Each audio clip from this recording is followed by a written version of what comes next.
Good evening, everyone. Welcome to PWOnlyIAS English YouTube channel. Please confirm whether the audio and video is clear. Good evening, review with Jaya. Good evening, Taran Sharma. Good evening, Anjali. I'm fantastic. How are you?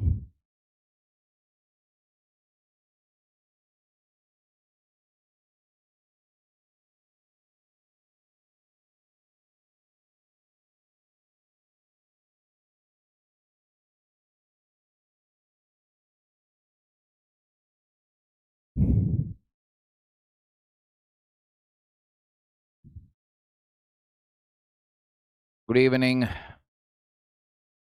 Mano Mailari. Good evening, Anchal Valde, Nirupama Nandi. Fantastic. Siddharth Varma, namaste.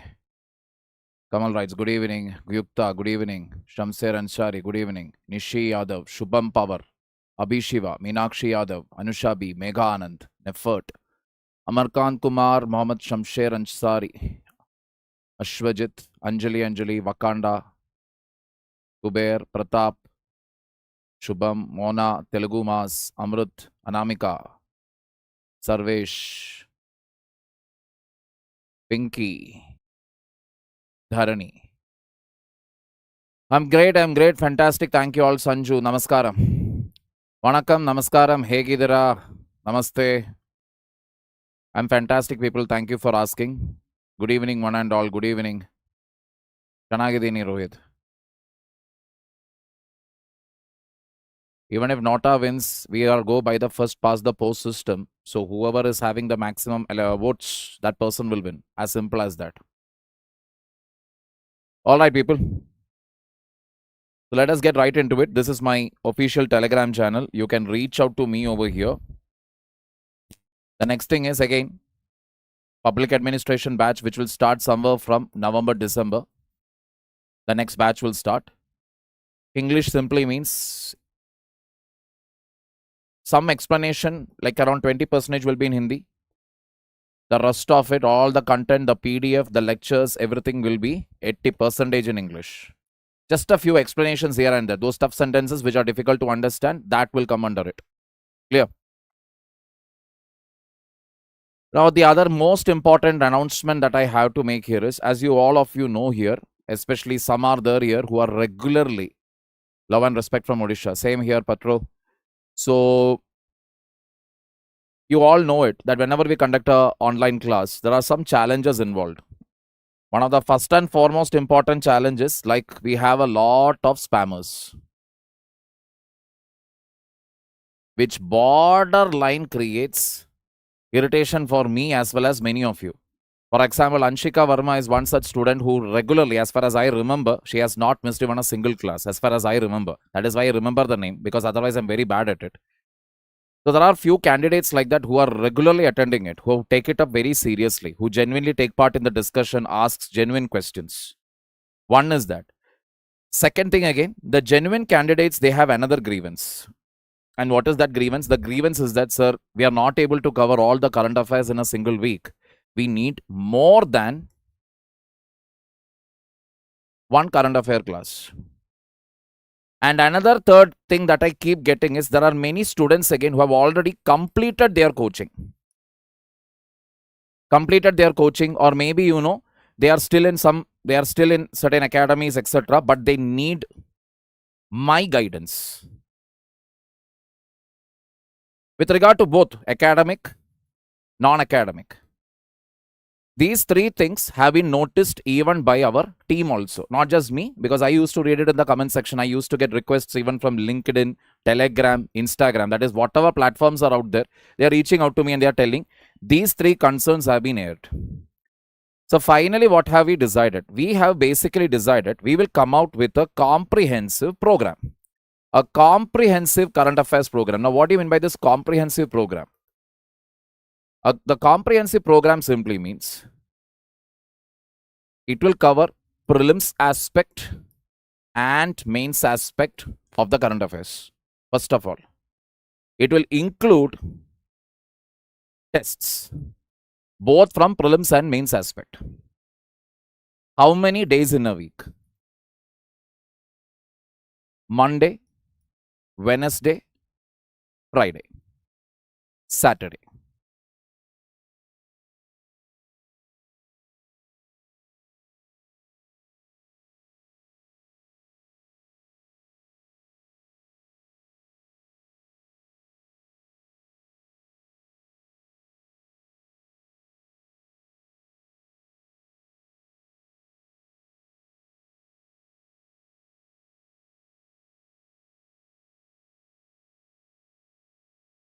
Monday, Wednesday, Friday, Saturday. 4 days in a week you will be having this. How? Monday and Friday will be basically to do with the weekly current affairs.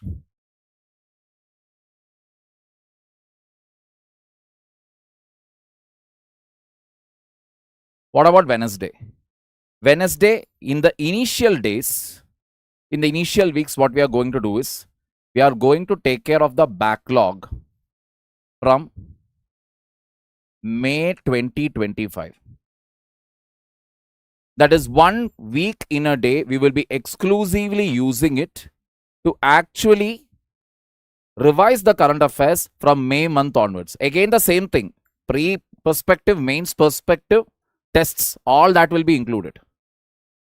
Got the picture here? So, Monday, Wednesday, Friday, this is how it will be. Then, what about Saturday? Saturday, again, 2 aspects are there. One is a Q&A session, the other is a summary session. The summary simply means whatever current affairs have been taken up on Monday and on Friday, its summary will be given on Saturday. And this summary session will be going live on YouTube.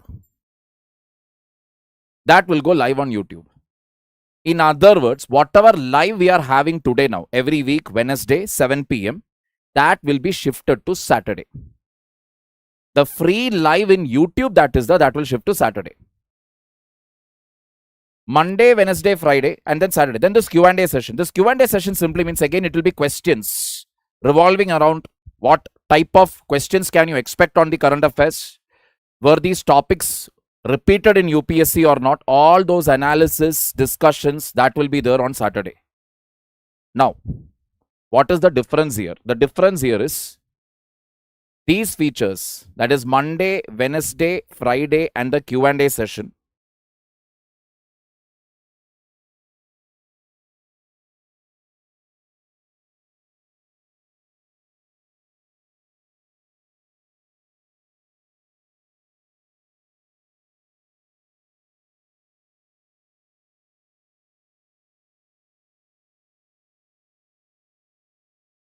This will be available only to the paid batch. Now, automatically you will be wondering, 1499, what is it? Is it per month, per session, what it is? It is actually from 29th September to all the way to 31st August.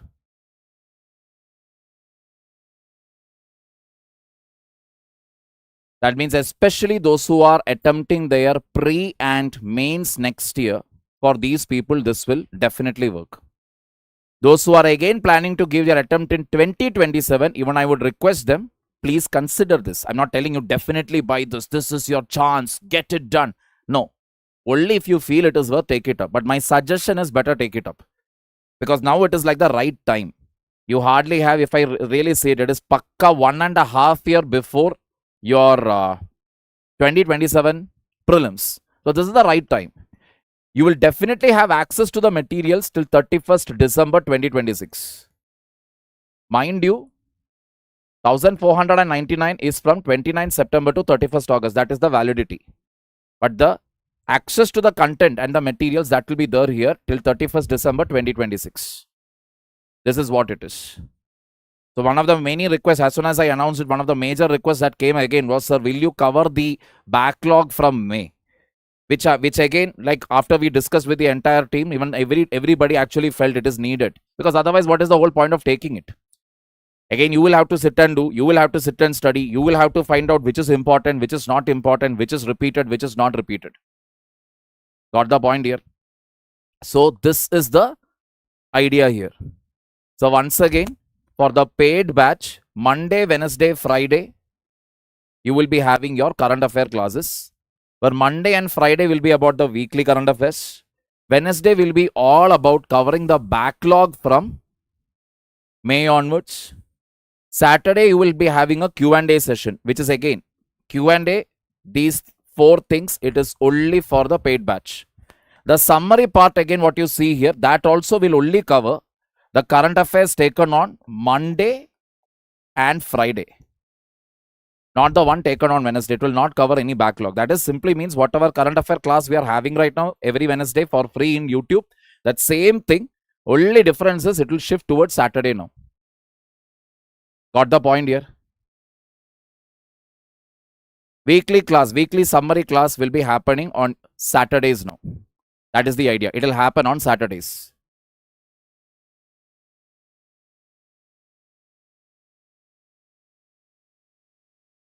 All right here. Karthik Rao, it is not that I don't want to complete the NCRT series, but to be very honest, another announcement, which again, I don't know many of you whether you are aware or not, we have opened our offline center at Bangalore.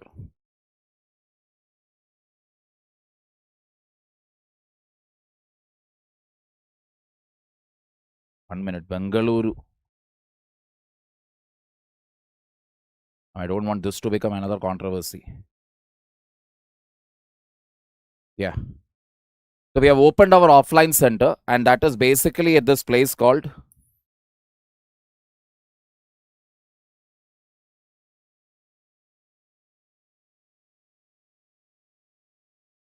which is famous in Bangalore city, Chandra layout. We have opened it over here, and I am taking as of now polity and governance there.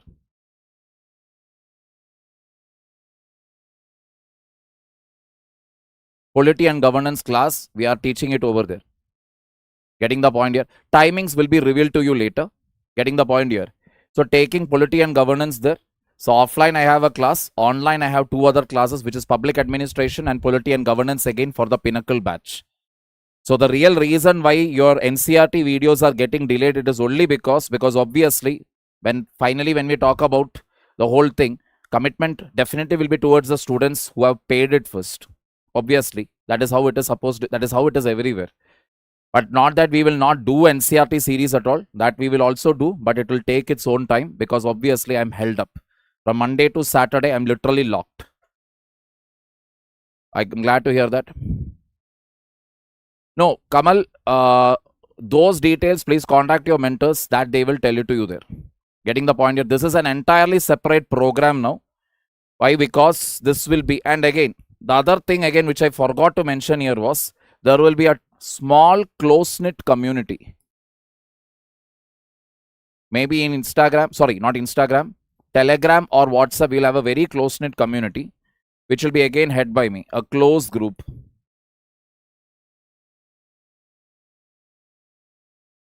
Got the point here? Non-UPSC aspirants, weekly class. Weekly class will be there on Saturdays. Saturdays it will be there. This CA will cover current affairs largely from a UPSC perspective.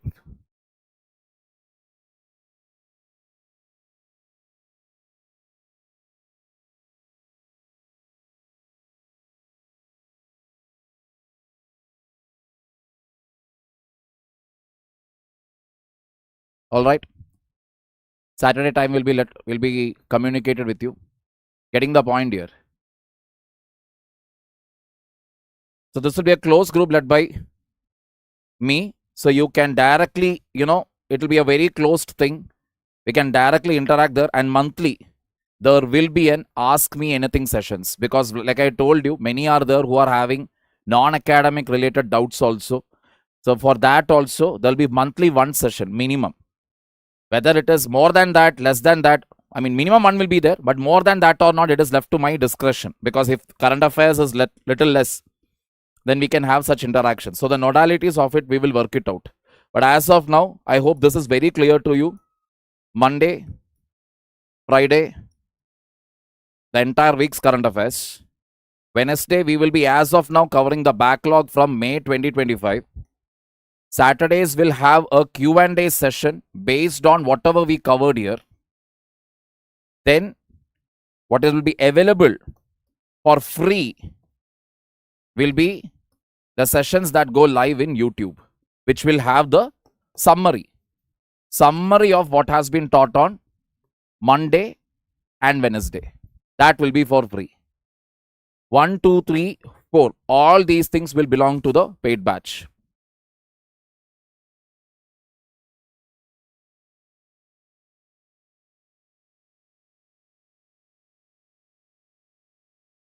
How can I join this comprehensive CA batch? Tamil aspirant, what you can do is download the PW app. In that you will find the course UPSC. Click on that UPSC, then click on online. Once you click online and you scroll a little, you will find there with my photo, almost the same thing you will find there. Log in there, you can make this payment and that's it, you will be in. Current affairs class in offline in Chandra layout. As of now, we don't have a current affair class there. That is the reality. And to be very honest to you, I would rather suggest to go for this. You want to meet me or something, definitely till October, at least till October 21st, my classes will be there in Chandra layout. So you can come over there and meet me. Any doubts or queries are there? We have very good mentors there. You can definitely meet them up and you can get it done.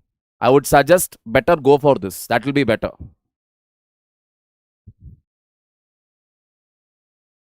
Lakshmi, opening up centers of PW is not in my hand. Then.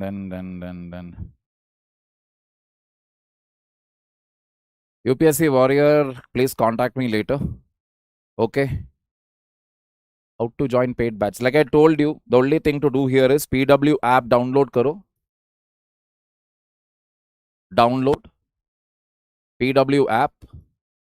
Select UPSC course. Then select, there you will get two options. Two options you will get online, offline. Select online. Then scroll down.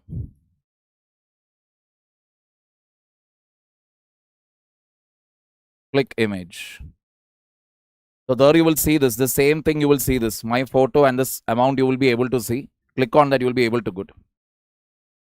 Topics question asked in Gujarat PCS. This helps a lot. Thank you, Sakshi. See, in this batch, classes will be from 29 September. Yes, Ishika.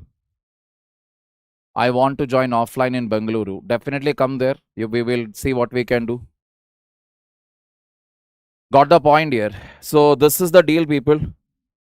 Even if you are looking for a mentoring from me also, still I would ask. Thank you. Still I would, thank you Arun Rathod. Thank you so much. Still I would ask you to join for this. See, this again, as now clearly somebody said, this current affair series was useful for even Gujarat PCSE. Let me be very honest. I'm very serious about the job that I do. So when I cover something, I try to cover it as holistically as possible. So taking up this, you will never actually, it will be a loss for you. We have put a small amount for it only so that we want serious people there. We don't want any non-serious candidates. And mind you, this is a serious business. And again, don't come there to spam or anything because there is no refund policy for this. Please be very, very clear about it. Don't come there to irritate me, etc. because your entire details will be there with me as well as with the whole team. So we only want, even if only 5 students are there, we want really 5 very serious people to be there. That is the bottom line. And whatever is covered for UPSC, let me be very honest here, one or the other way, it will help you in any other exam. Got the point? That will be revealed to you later, not as of now. Thank you, Basu. Thank you. Classes will be revealed to you. We are still working it out. Classes will be revealed to you. Class timings will be revealed to you later. It is not that it will not be there or anything. It will be, the same will be communicated to you by your mentors. Please contact them. They will tell you because it was clashing. Current affairs freely on one side, then another current affairs. And again, Titan and Pinnacle, other batches are also there. So everywhere queries are coming in. So that is why we decided to come up with this program here. All right.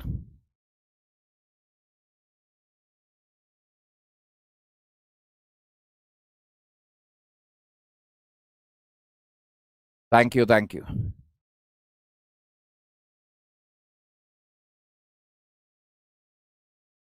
So let us look at the topics now. Science and technology. Sickle cell disease. From governance and society, you have urbanization in Kerala. And in economy, you have China, rare earth materials. And then international, you have China-India border.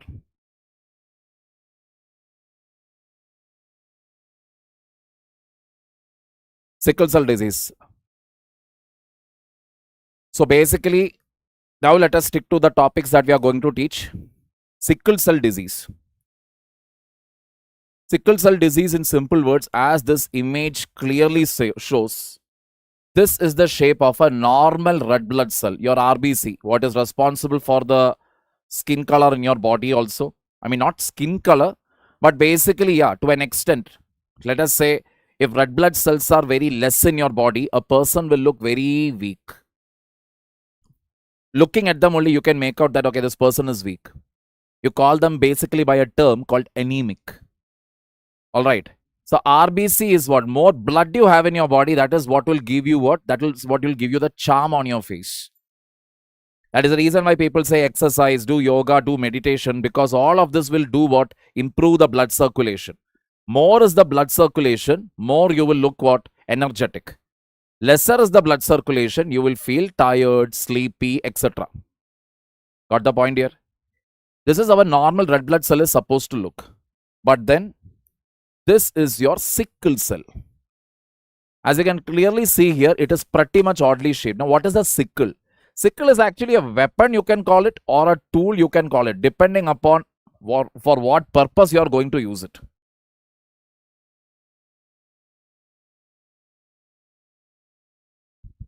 Generally, it is used during the harvesting season. Grab it to cut the whatever farm crops, agricultural crops you are having. To cut it, you use it. So that is what you call a sickle. But sickle shaped red blood cell, sometimes you will have, where your RBC, instead of this round shape, it will have this curved shape. And when it is curved, what happens? It becomes slightly sticky also. So what happens is, if this is your blood vessel, these RBCs can get stuck over there, interrupting the blood flow. And in one of my earlier classes also, I had told you, first class, I don't know how many of you were present there.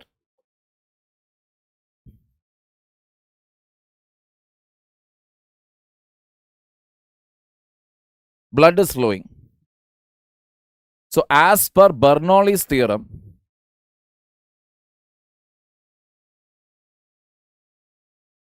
pressure is inversely proportional to velocity. Pressure is inversely proportional to velocity. Means what? If these blood vessels, sickle shape, blocks this passage, we can definitely say what?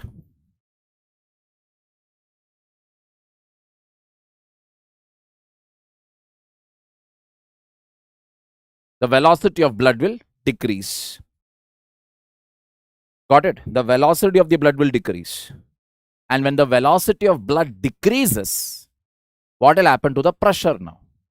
Pressure will increase. On whom the pressure will increase? It can increase on these vessels. It can increase on the heart. Boom. Gone. Mild heart attack to severe heart attack it can create. Instant death. On top of it, again, not necessary that always it should lead to heart attack also, because blood will still flow, but very slowly, very gradually. The person will be always tired, weak, wants to sit down, wants to sleep. That is how it will be. They won't be in a position to do any physical activity for more than maybe say 5 or 10 minutes. Getting the point here?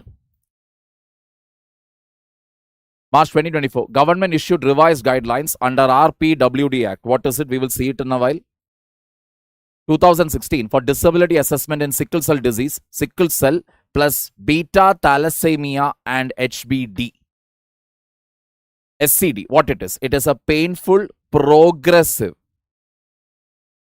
Progressive means what? Initially light symptoms will be there. Later, the intensity of the symptoms will climb up. Lifelong disorder, where symptoms are first pain, Then anemia. Anemia, like I told you, weakness it is. You can see it because their face will look as if they lost all blood from their face. They will be looking white, like, how to put it now? Feverish, ghost like their skin will look very pale. Getting the point here? Organ damage, hospitalizations, reduced life expectancy means very high chances are that they may die early. Now here comes the interesting part. It affects Adivasi and Dalit communities disproportionately. That is what the Hindu reported. It will only affect Adivasi and Dalit communities. And I was also wondering, only Adivasi and Dalit communities, is it so? Why? We need to know about it more. Let us see. Correct, Ishika. So what is sickle cell disease? Sickle cell disease occurs when a person inherits two defective copies of the sickle cell hemoglobin gene, one from each parent. So hemoglobin is there. Hemoglobin, which is the content that is present in blood, HB, that is responsible for transporting oxygen, correct? There is a variant of it that causes sickle cell, that is called HBS. When from the father as well as the mother, from father also you get HBS, from the mother also you get an HBS. Let me tell you, there is a very high chance that the person will have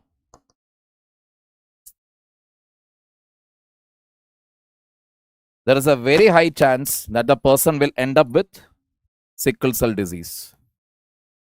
In other words, it is a genetic disorder. It is a genetic disorder that arises because of what? Because you have inherited a faulty gene, not from one, but from both the parents. Now the next question comes then, okay, why? Why does it come like that? Largest reason, one word answer for that is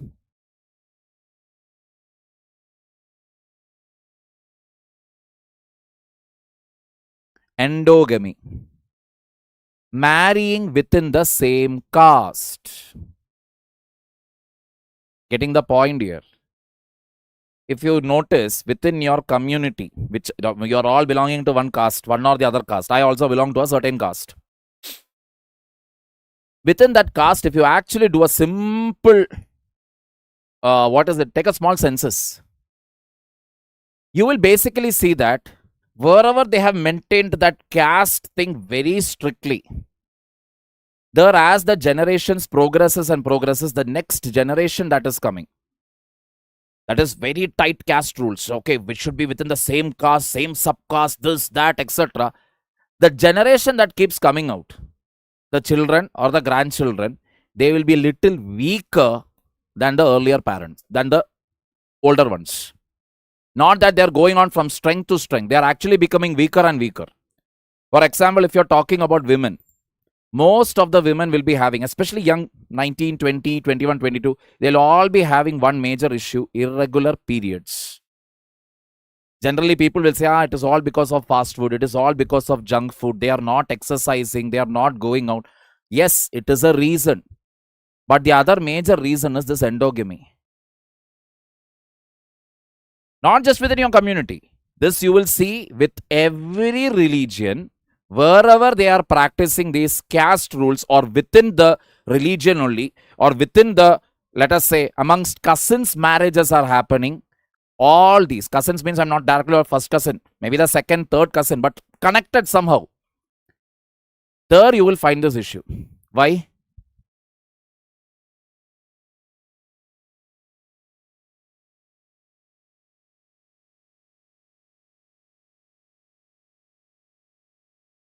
No genetic variety. This is not an issue that is isolated to human beings. Even within animals also, if you see, within the same animals itself, same group itself, that is among the brothers and sisters, I mean animals I'm talking about, not human beings, if they mate and they produce an offspring, that will not survive after a certain point, or it will be too weak, even if it survives. One good example for this is the dog called Rajapalayam. Rajapalayam, I don't know how many of you have heard of it. Very few only would have heard of it. Only dog enthusiasts will be knowing about it.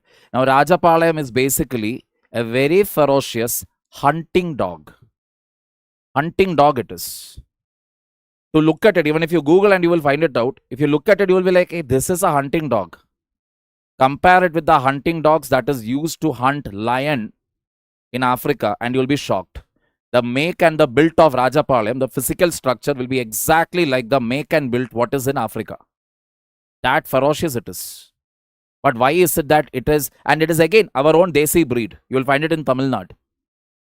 But these dogs are not used anymore that much. Why? If it is such ferocious dog, one master dog, then why are we not using it? The reason being that Rajapalayam's genetic variety is not there. They are only mating Rajapalayam with Rajapalayam. So what is happening to the offspring? The offspring is weak. And what has happened to Rajapalayam is, Rajapalayam, let us say after a point, let us say after 7 years and all, it starts developing blindness slowly, which is progressive. What is the reason again? Reason is again simple, endogamy. Superior breeds of dogs also, if you see, talk about Alabai. Alabai dog, which is used to hunt wolves in Turkmenistan and all. Or you talk about Belgian Malinois, German Shepherd, Alsatian, Doberman. All these dogs, if you see, the best breeds, that is called dog breeds that is talked about, they are all actually crossbreeds. They are all crossbreeds actually. That means they are all from a different genetic variety. Mixed from here, mixed from there, like that. Getting the point here. So more genetic variety when you keep, the next offspring will be what? Will be stronger. Within the same community when you keep, one or the other issue will be there. And one such issue is what? That to a genetic disorder is what? Purely inherited. That is sickle cell disease. Mind you, from this is basically with endogamy, what is the problem is?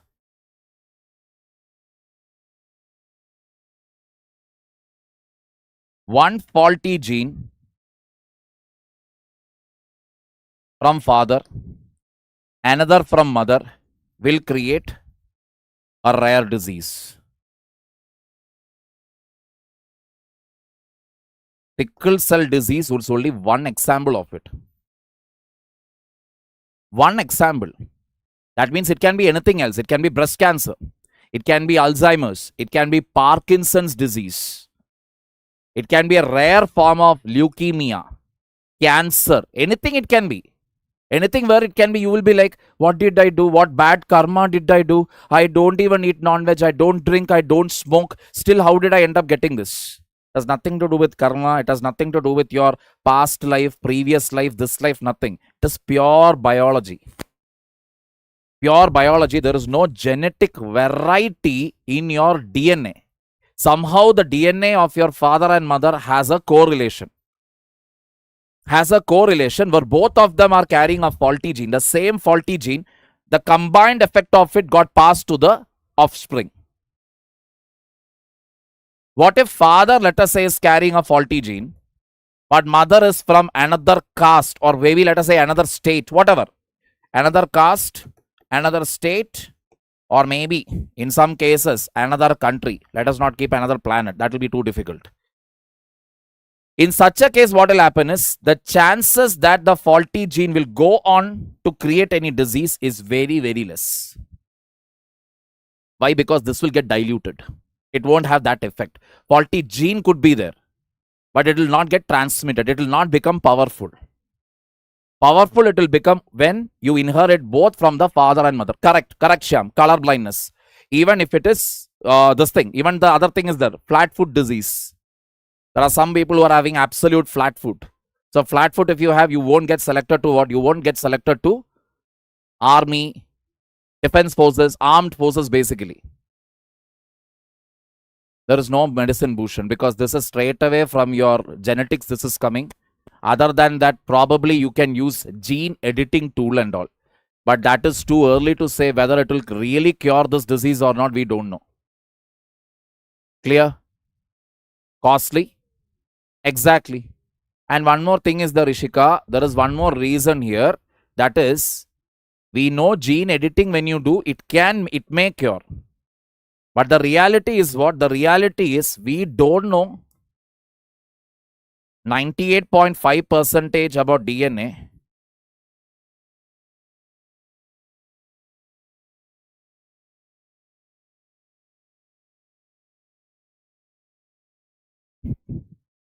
%98.5% of DNA, we don't know ABCD about it. Whatever little bit of knowledge we have about DNA, that is just a little less than 1.5%. That means this is still unknown to us.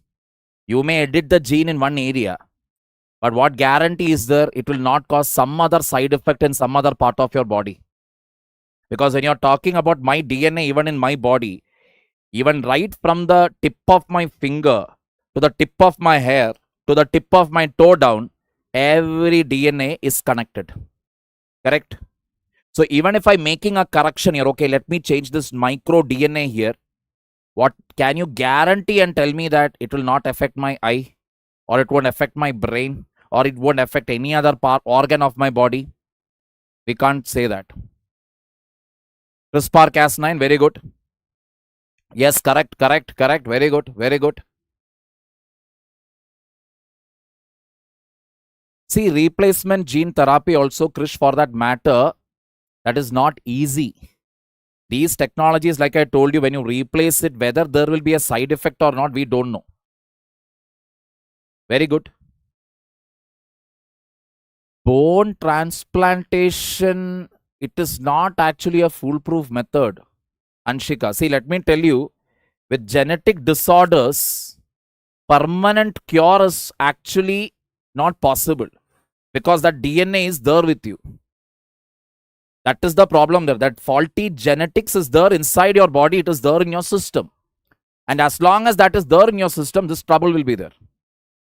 Got the point here? Few rare example. Now again, this I mentioned in one of my earlier class, where two different people come together and creates a rare offspring. Classic example, John Abraham. Father is from the state of Kerala. Mother is actually an Iranian.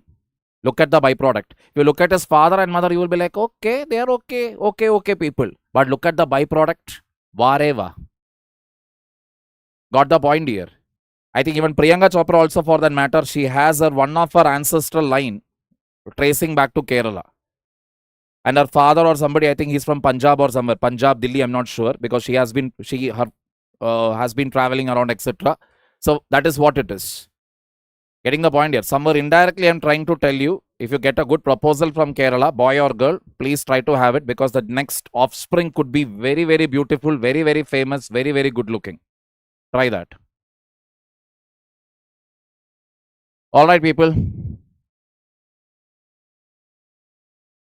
That you answered your own question, Anshika. That is what I told you. Bone transplantation, there is no guarantee that it will be a successful thing. There is no guarantee.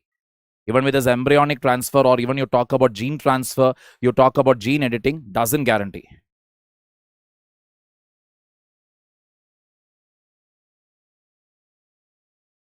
No conclusion yet. That is the answer, Ankit. All right. Yeah, Vidyut Jamwal also has a Kerala connection. Okay, thank you for that. Who said that? Anonymous. Yeah, he's also got a Kerala connection. Clear. See, Divakar, we will see that now. If a person has only one copy, that is only either father or from mother, it is inherited. They are a carrier called sickle cell trait and usually do not show severe symptoms. Only one from father or one from mother you get means, a person gets means, then basically they won't have severe symptoms. They are only a carrier now. But if they have two copies, HB sickle cell, then red blood cells become abnormally shaped, stiff and sticky. This leads to blockages in small blood vessels, reduced oxygen supply to tissues, episodes of severe pain called sickle cell crisis, anemia, fatigue, and delayed growth. That is, basically growth will be less. In other words, it can lead to a case called either stunted or wasted. Stunted means you don't have the requisite height for your age. So my son, like I have a 1-year-old son. I mean, not 1 year, now going to turn 1.5 years.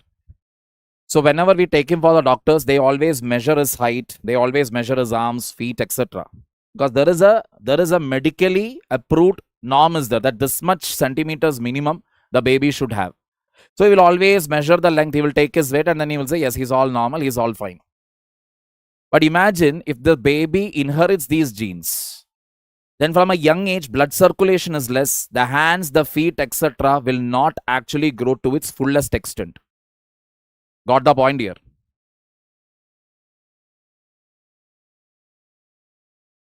Higher risk of organ damage, stroke, and wasted simply means you don't have the requisite body weight. Clear? Higher risk of organ damage, stroke, and infections. Children with HBSS often experience complications from a young age, leading to frequent hospitalizations, reduced schooling, and limited work opportunities. Recognition under RPWD, that is Rights of Persons with Disabilities Act, expected to bring benefits, land or housing allotment, poverty schemes, education, healthcare, jobs, but excluded from 4% job quota.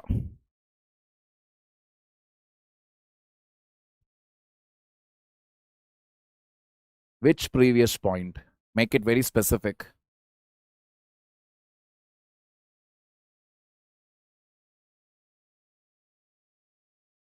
All right.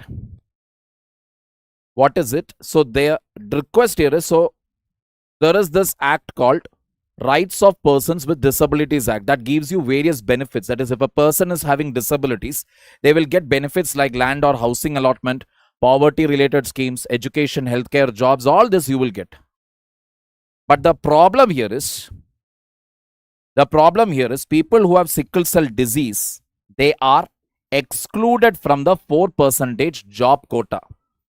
Sickle cell disease is not considered to be eligible for a job quota. Correct, IT? Don't make notes. This will be sent to you. I want you to just read it repeatedly. That is enough.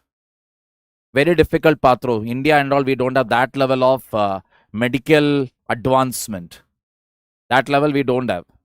And these things again, sometimes they won't even show symptoms, maybe till the person grows up to maybe 15, 16 years. Till then it will not show.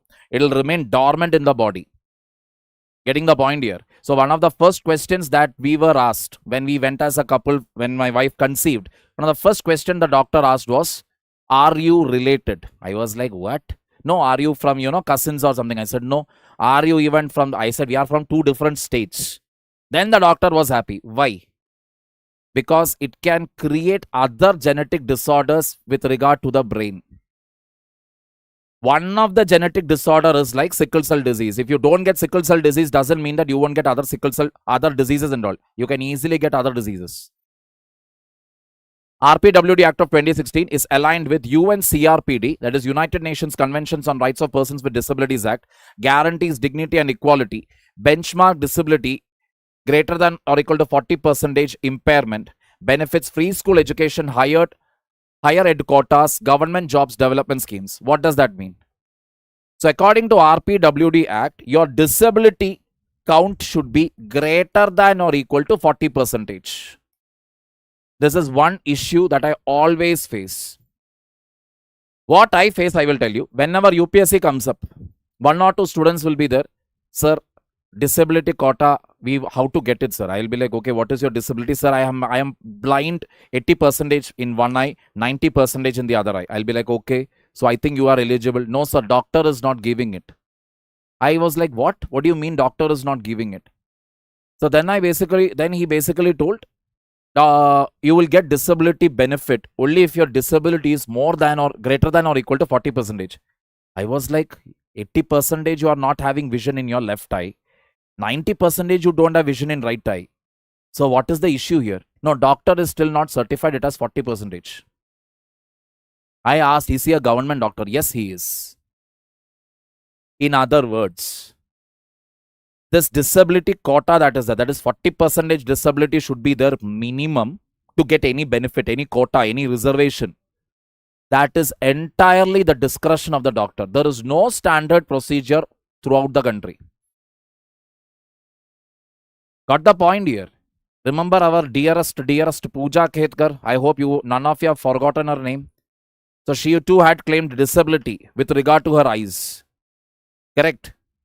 Now somebody who can make a fake OBC certificate, somebody who can actually fool UPSC with more number of attempts, for her it wouldn't have been that difficult to again get a medical certificate to show that she has disability, more than 40% disability.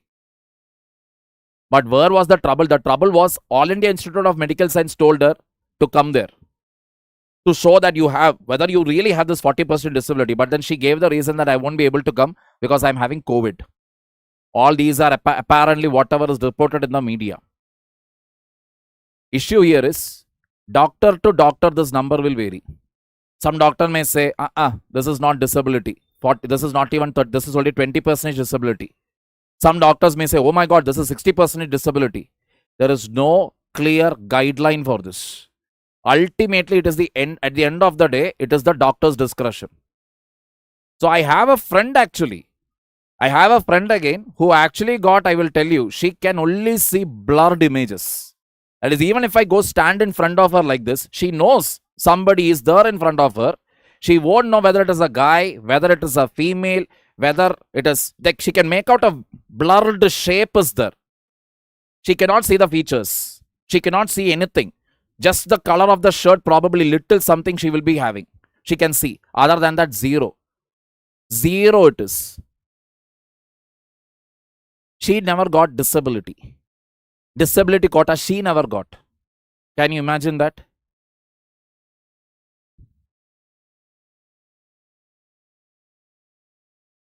%, threshold excludes many. Assessments vary by, this is the proper point you have to remember here. Assessments vary by hospitals or doctors. SCD symptoms often invisible or episodic, not captured in scoring. Getting the point here? Getting the point here? That means this will vary. That means it is not just with SCD people. Let me tell you, this is with any disability. Any disability. I know people who have gone to fight in court.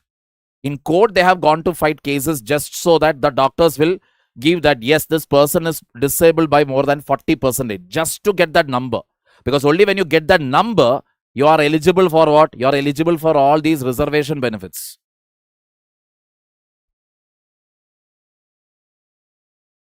All right. Certification, mandatory for benefits, issued under Section 58 by medical authority. Problem, dependence on lab reports, rigid scoring, ignore socio-economic or emotional toll, inaccessible for rural or marginalized patients. Like I told you, poor people forget it. How are they even going to access it? How will they even know, okay, I have to go to this hospital, there they should certify it, then we should take that certificate and go to the, apply it for the exam. Then they should, again, they will put another medical board. I have to be present there. Then only I will get it. The sad part of our democracy is people who are genuinely deserving it, they don't know anything about it. The people who are actually not deserving, they are like, they take the maximum, utilize, like misuse it. Just give me a minute here.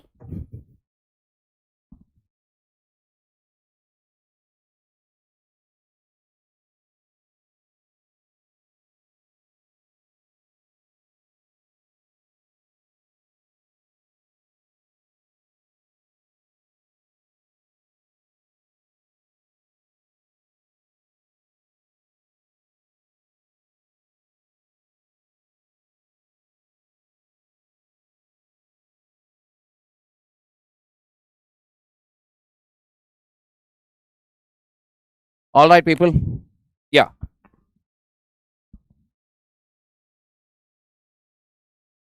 Existing benefits. Pensions. Odisha and Himachal Pradesh provide pensions. Income Tax Act under Section 80U, you get around 75,000 deduction. 1.25 lakh for severe disability. Reforms needed. Extend job reservation to SCD reform. Certification to include invisible or fluctuating disabilities. Shift to right-based lens. That means ultimately what? We need actually one single structure here. Clarity we need actually what tantamounts to disability. Getting the point here? It is not intention. See, let me tell you, government doctors are also scared because, like I told you, when you go there, let us say now somebody is there with SCD. Let us say I have SCD now. I went to the doctor. There, when I am standing there, I am standing like this. Doctor will be like, this fellow, SCD, nice. He will put no disability. Because why? He did not see any symptoms there.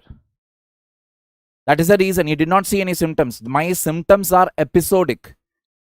When I went and stood there, yes, I did not have any symptoms. He saw, yeah, this fellow is what, nothing is wrong with him. But I am suffering from it, so I will not get the disability benefit. Got the point here? It all comes down to the fact that we don't have a proper structure or system in place for it. Now let us understand why this is confined to the Dalits or the Adivasi communities. In India, SCD is more common among STs and some SC communities. Prevalence is highest in states like Madhya Pradesh, Chhattisgarh, Jharkhand, Odisha, Maharashtra and Gujarat, all with large tribal populations. Reason for disproportionate impact, genetic clustering. SCD gene is historically concentrated in these communities because they all marry within their community. This is not given in the Hindu. This I researched and find out. Limited healthcare access. Many Adivasi and Dalit families live in remote or rural areas with poor medical infrastructure.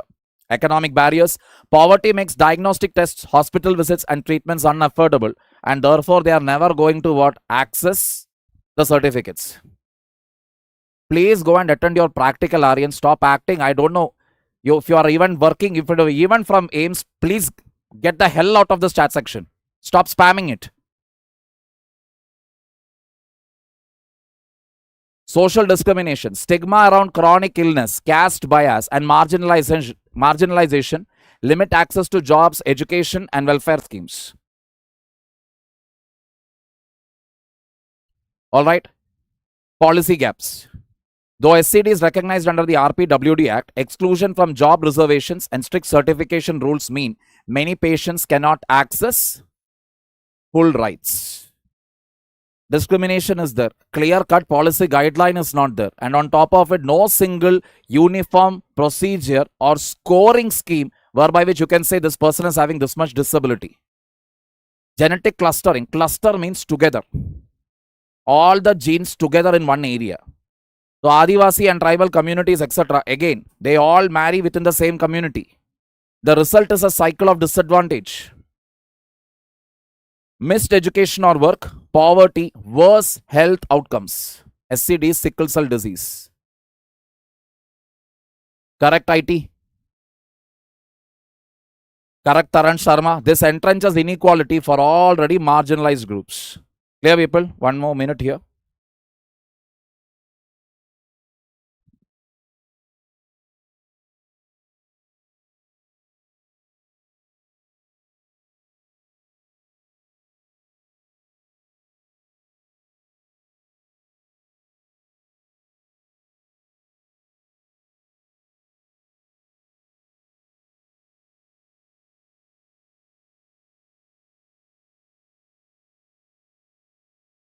Tibia, correct you are.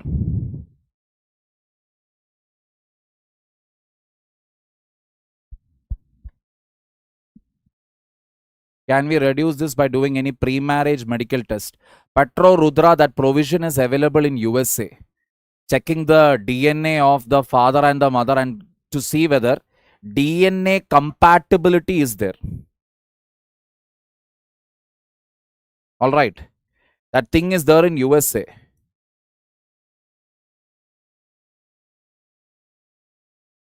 I don't know whether you know about this doctor, whether you have seen him in YouTube or not. I think he's known as Dr. Gut Health or something. Guy, no mustache. He's a Tamilian basically, but is settled in USA. He's married. He is married. So he has married somebody. I'm not going to say now whom he married and all, but he has married somebody within his own community. What has happened is his wife had, I think, 2 or 3 miscarriages. Dr. Gut Health or Gut Doctor. That is what I believe is this thing is YouTube name is. So he keeps talking about gut health always. Gut health, he keeps talking about it. So that doctor, he had married his wife and they are from the same community also. So she had 3 miscarriages. After that, basically, he went and actually got his, yes, Dr. Pal, correct.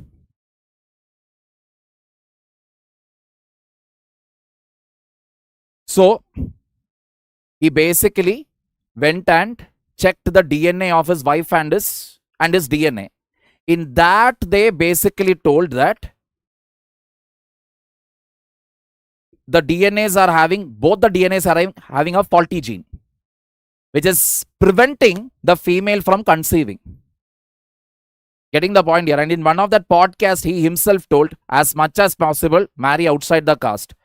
If you're marrying outside the state, great. Outside the country, even more better. Genetically.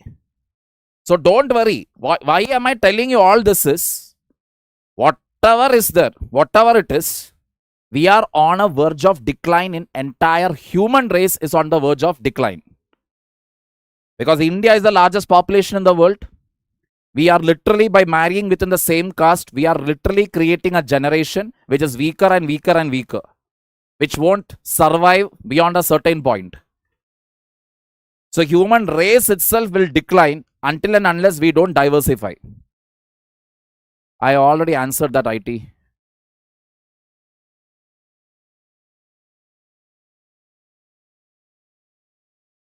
Yeah, you're right again, Krish. Very good. SCD arises only when a person inherits 2 sickle hemoglobin genes, one from each parent. If both the persons are carriers, that is, they carry the disease.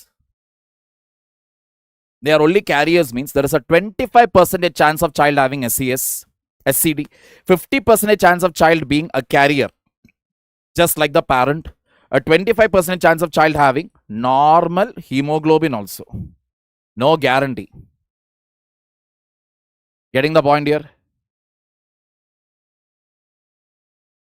Outside the planet. No, outside the country is what I meant, not planet. Genetic variation means diversity in the gene pool of a population. When variation is high, harmful mutations like HBS are diluted in the larger gene pool. Understand? Mutations means, now Spider-Man, Superman and all, you know, they have some rare gene in their body. That is why they are super strong. Mutation is shown there like a positive thing and a good thing. But in real life, what happens is, if you have a mutation, guaranteed what? You're guaranteed with a miserable life, eventually leading to death. Got the point here? So mutation simply means an abnormal gene. So harmful mutations like HBS are diluted in a larger gene pool. That means I may have a mutated gene in my body. I may have it. But the chance that my son may show it now, it is very, very less. Why? Because I am from the state of Kerala. My wife is from Karnataka. It's a totally different genetic pool.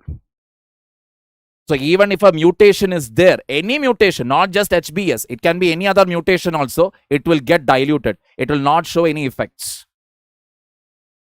Getting the point here? You can ask for it, Adarsh, but don't worry. The parents will probably murder you for that. Very good, Dibya. A government does that, government will not win the next election. When variation is low due to endogamy, small populations or inbreeding. Inbreeding means within the family, not like literally brother and sister, but between cousins if you marry. I'm not going to give any examples here because definitely I will become viral for all the wrong reasons. You can Google it yourself and find out. All right, there are many communities, many states are also there which are notorious in this. I'm not going to give examples for that.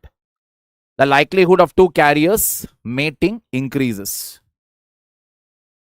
This increases the probability of children being born with SCD. In India, Adivasi and some Dalit groups have restricted gene pools. Restricted means limited. because of historical isolation and endogamous marriage practices. This reduces genetic variation and raises the chance that two carriers will marry. So in there, the probability is very, very high. Because Adivasis, tribal communities, we know tribals are like in one area, one tribal group means only that group will be there. Getting the point here?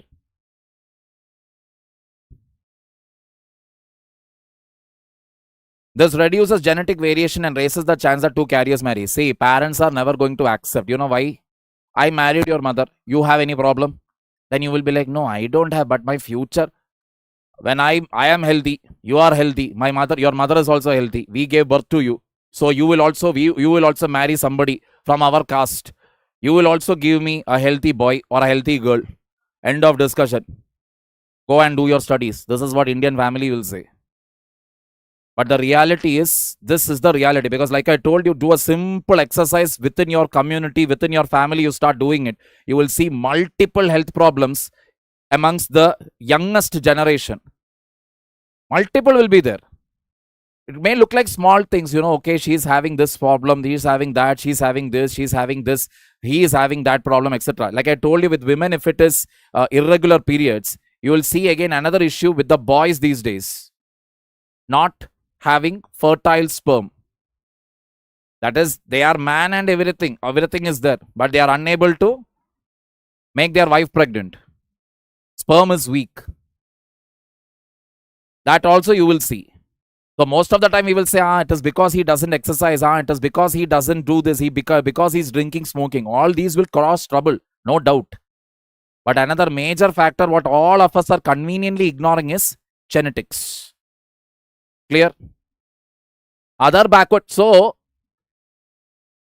Hindu only talked about Adivasi and tribal communities. But I went on to do my own research. And guess what? OBCs, certain OBC groups in Maharashtra, Gujarat, Madhya Pradesh have documented carrier status. Means what? OBC communities are there where this particular gene is being carried around. Some upper caste populations, sporadic cases have been reported even among Brahmins and other forward castes in regions where the HBS gene is prevalent. See, this is the beauty of the paper. When they actually report something, they will say, see, it's a problem with the tribal communities. It's a problem with that, with this. That is how they will portray it. This is a problem wherever endogamy is practiced. Wherever fierce, strict, rigid rules of caste is there, you are guaranteed they will have one or the other genetic disorder. You take it from me. One or the other disorder will be there, which will be trivialized. And sometimes they'll say it is all bad karma, mujjanma karma. They'll take, don't take the daughter's horoscope or her son's horoscope, sir. What is wrong with my son? Mujjanma karma. Nothing, brother. You take the bloody DNA and take it to a doctor or a hospital and you get examined. You will understand. Very diverse gene pool. Muslim populations. Studies have found sickle cell carriers among Muslim communities, again in states like Maharashtra, Uttar Pradesh and Gujarat. Whichever community practices this strictly, rigidly, guaranteed they will have genetic disorders. And just like, you take it from me, cardiovascular diseases have increased in our country. Diabetes is increasing in our country. Then hypertension, that is pressure related. Pressure is not a disease, high blood pressure, but again, that is also going up. Along with that, what is going up these days is genetic disorder.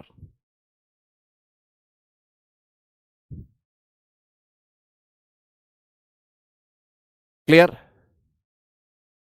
Very good, Ishika.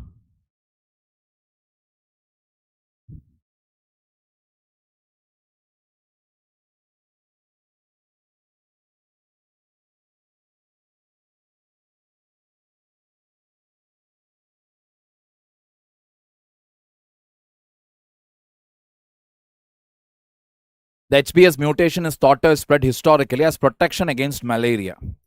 So how did HBS gene come about? So HBS was developed as a protection mechanism against malaria. That is how the gene got developed. Earlier, centuries ago. That is why you will generally find it. Carriers HBS have some resistance. That is, you will generally find this particular gene in all those areas where malaria was severe.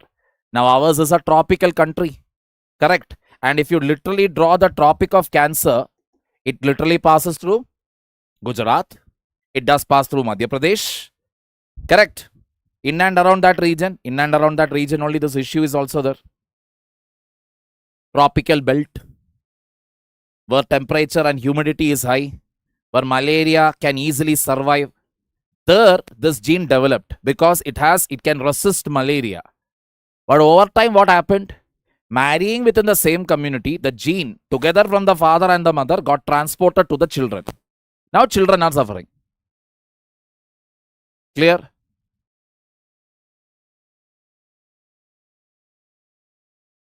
In India, malaria endemic zones overlap with central and eastern states. So both tribal and non-tribal populations, these areas carry the gene. Over time, gene flow, marriage, migration, social mixing has led to HBS appearing in other communities beyond Adivasis and Dalits. That is also there.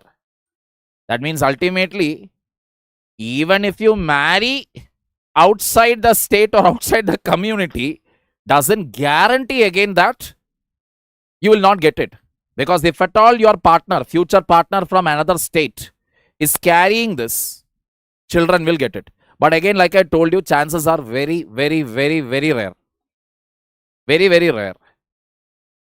Got the point here. It is very rare that when you marry outside the caste, that children, the offspring will get a genetic disorder. It is very rare. There is no documented evidence for it. We don't have a documented evidence to prove that when you marry outside the caste, outside the community, outside the religion, outside the state, outside the country, the offspring will carry a disease. There is no evidence. Ishika, don't tell it to your parents, because like I have told it earlier also, any talk about inter-caste or inter-religion marriage in Indian home will only mean a fight will start between your father and mother, just to decide who should murder you first. And because you are a girl also, there is a high amount of chance that you will be married off tomorrow itself. Clear?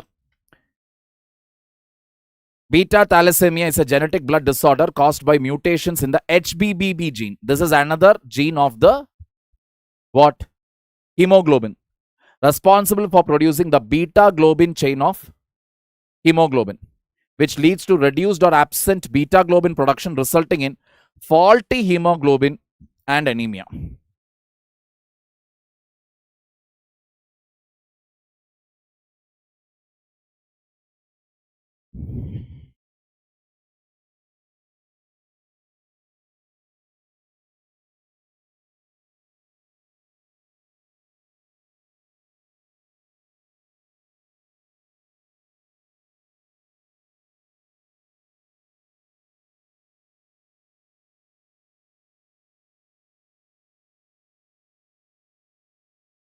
Rishi, please monitor the chat section. Adarsh, Dilwala and Q-Tip. Take them out.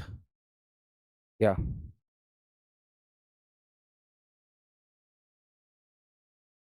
Listen, I'll just take 1 minute here. All these are, negative energy that you're garnering. For some few likes, or maybe, let us disturb him so that others will laugh at my very pathetic joke. Whatever little bit of attention you're seeking here, because your parents never gave you that proper attention or care. Whatever you're doing here, these are all negative energy. So many genuine people are sitting here and trying to study. I am also trying my level best to cover as many topics so that they can get the benefit out of this. You are ruining it. This is what is called karma, which will come back at you. With full force, it will come. I'm only going to ban you from the chat section. More than that, I cannot do, because if this was an offline class, I would have given it to you left, right, center, forward. You wouldn't even dare open your mouth. Getting the point here? I just hope that karma becomes a little kinder to you. That's all that I will say at this point. Sweating here, standing here for 2.5 hours straight, literally blasting my throat out so that every student gets that benefit. There is a student out there who is waiting for this class so that their queries get solved. That much amount of empathy you don't have, then why are you even existing as a human being, man? What are you gaining out of this? What sort of third-rate, pathetic perversion is this? Shame on you, man. Shame on you. Absolute shame on you. You're nothing but a wastage on the wastage of space and weight on planet Earth. Coming back. Types of beta thalassemia. All right. Beta thalassemia minor, trait or cat. This is again a disease. One defective gene will be inherited, another one will be normal. That means from one parent you have inherited one gene, on another one it is normal. Usually no major symptoms will be there because only one gene, when you get one defective gene you get, chances that it will show symptoms is very, very less. Mild anemia is possible. Mild means slightly you will feel tired, etc. Got the point? Very important in genetic counseling. Carriers can pass it on. That means, let us say mother is having it, the defective gene, father is all fine. The offspring, okay, the child will carry that gene as a carrier. By chance, if the child gets married to another person who is carrying that similar gene, defective gene, guaranteed the child that is born will have the disease in the worst format. This child will be suffering.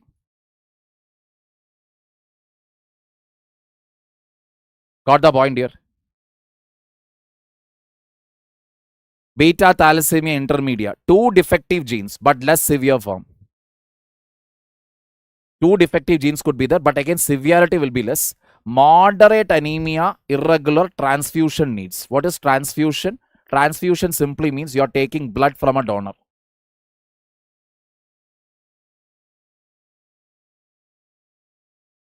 It is almost like you are pumping in blood, fresh blood into your body.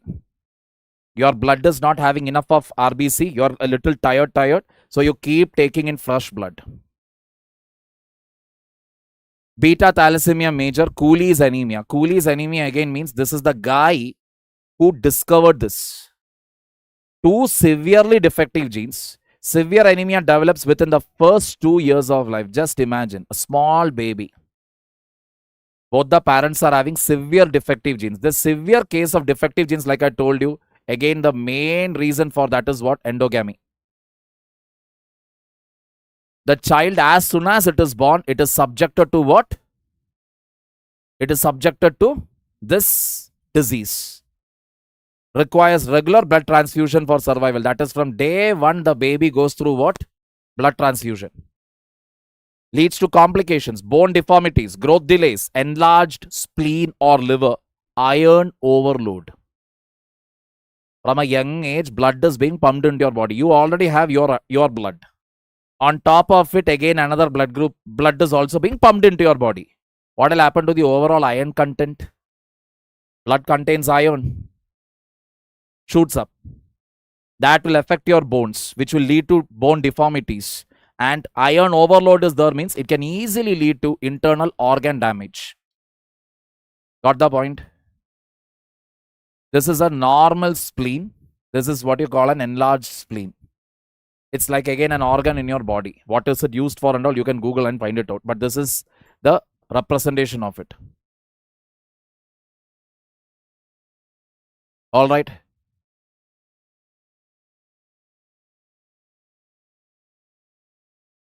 One minute.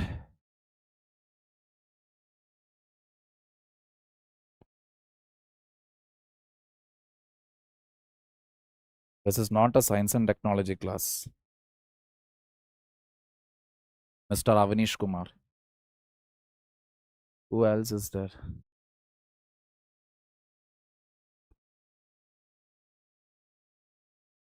Symptoms: fatigue, weakness, pale skin, growth retardation in children, enlarged spleen, which is known as splenomegaly, bone deformities, especially the face or skull due to marrow overactivity, frequent infections, weak immunity, organ damage from iron overload, heart, liver, endocrine glands. Endocrine glands means those glands which produces hormones due to repeated transfusions. Got the point here?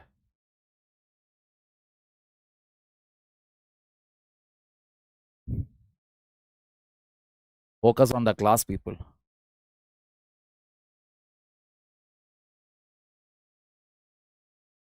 What stress I never faced during a 10-hour offline class, I will get it even within just 1 hour of 10 hours of offline. I don't get stressed. I enjoy it. 1 hour of online means it will take the life out of me. Treatment: regular blood transfusions every 2 to 4 weeks in severe cases. Iron chelation therapy to remove excess iron from body caused by transfusions. As you can clearly see, it will only lead to what? Further and further treatments. That is, blood transfusion is just one part. Because of blood transfusion, you get other complications. Because of that complications, further treatment. So just imagine 2-year-old baby. On one side, you are putting in blood transfusion. Then after that, the doctors come and say, okay, now we should do an iron chelation therapy because iron content is more in the body. Otherwise, the baby's organs will be damaged. Then you start that therapy. For that, again, some other issue will be there, for which, again, that also you will have to do. Yeah, you're right. Endocrine glands. Sorry. Bone marrow or stem cell transplantation, only potential cure but limited by donor availability and cost. What is stem cell transplantation? Stem cell transplantation. So stem cell ideally means stem cell is something which is present in all our bodies. Right from a baby to an adult. Everybody has it. The only difference is babies have it more, adults have it very less. And stem cell is like the clay of human body. Why clay? Because from stem cell, you can develop any cell. Bone, nerve, cardiac, brain, any cell you can develop from the stem cell. Got the point here?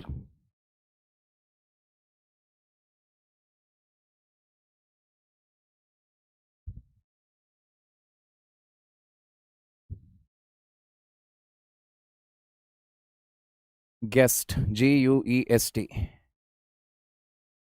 Hello?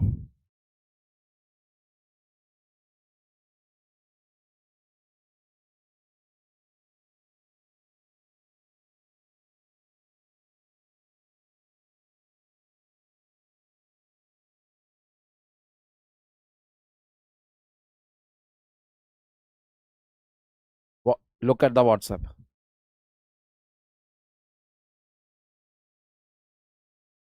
Epidemiology in India. That is how the cases are there in India. India has the largest number of beta thalassemia carriers in the world. No surprise, we are such a populous country. 3 to 4% of Indians are carriers. Every year, 10,000 to 15,000 children are born with thalassemia major in India. Thalassemia major.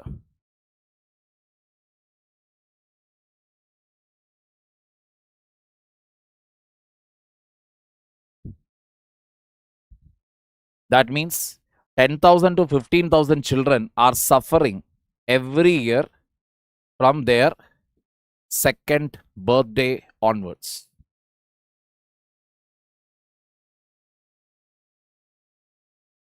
High prevalence in Punjab, Gujarat, West Bengal, Maharashtra, Tamil Nadu and Northeast. Common among certain communities with high endogamy. Sindhi, Lohana, Banushali, Kutchi, some Muslim groups. Prevention. Career screening programs before marriage or conception. That is the first and foremost thing to do. Getting the point here? That is the foremost thing to do.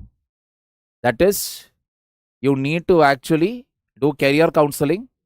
Sorry, not career counseling. Marriage counseling before this whole thing. And even before people desire to get into, maybe even after they marry, if they desire to have a child also, they should get their whole thing. Careers, okay, career screening. This career is not your career. This career screening simply means whether you are carrying the defective gene.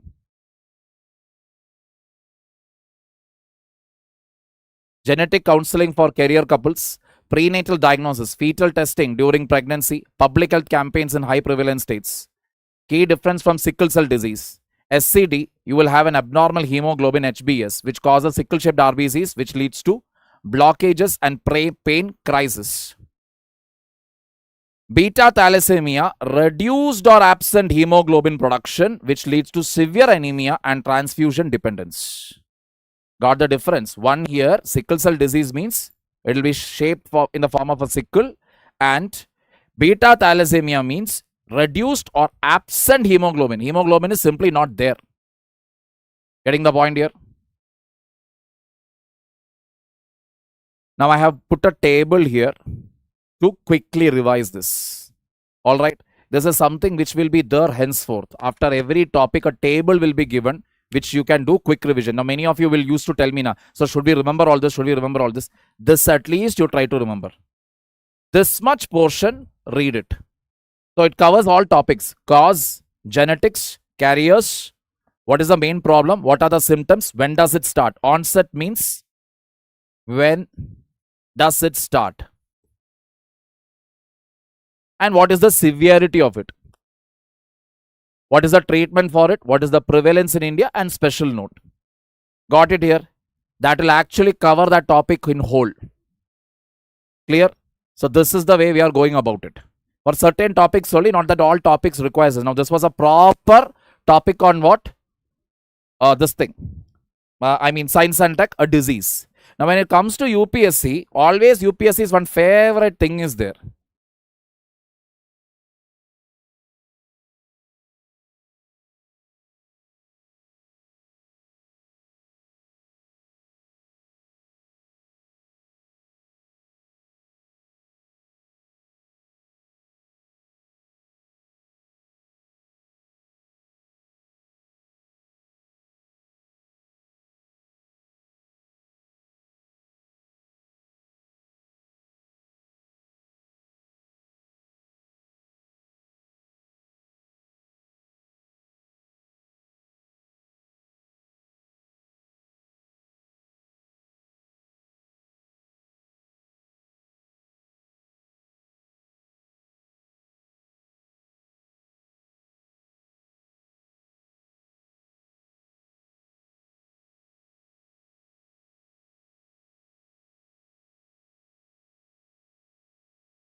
Only one? Correct? Only one is wrong. Sexually transmitted, if it was only sexually transmitted, then it is correct. Because sexual transmission has to happen here. You need to conceive the child also. Just sexual transmission is not enough. Child should come out of it. Then only it is transmitted. Just because you had sex, it is not going to get transmitted. Got the point here? Offspring will carry it. Even if, for example, two carriers are there, father is there, mother is there. Even if they have sex, but no child comes out of it, then nothing. That disease won't get spread. But the moment a child is born, then you have it. So only one. Clear? Now urbanization in Kerala. Now this is a topic which comes under society and governance. Now I already told you earlier, there are certain things that is affecting the cities in our country. For example, when it comes to elections, center state. This is conducted by the Election Commission of India. When it comes to panchayat and municipalities,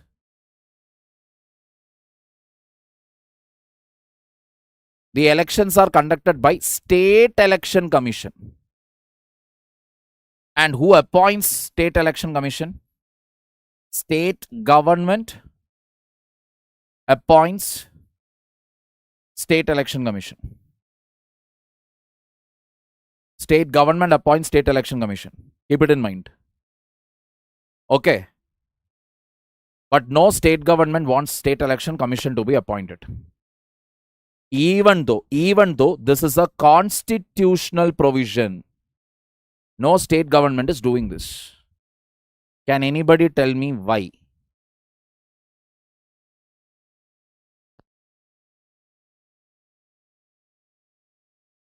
Yes, Abhi, very good.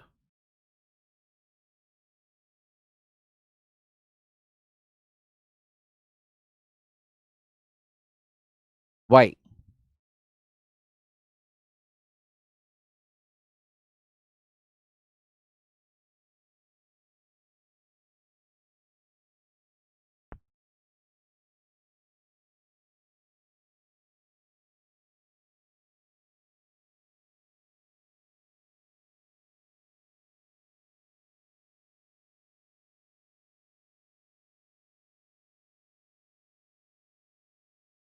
Reason is pretty simple. State government appoints SEC. That means SEC will have to conduct elections for panchayat and municipalities, which has to be conducted regularly. Correct? Every 5 years. But if no SEC is there, that means what? No regular elections. No regular elections are there. That means no proper panchayats, no proper municipalities.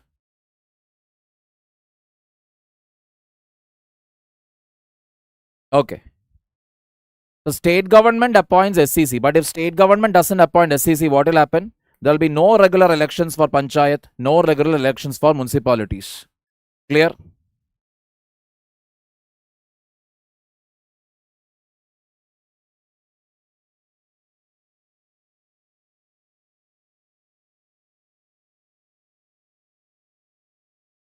That much is clear.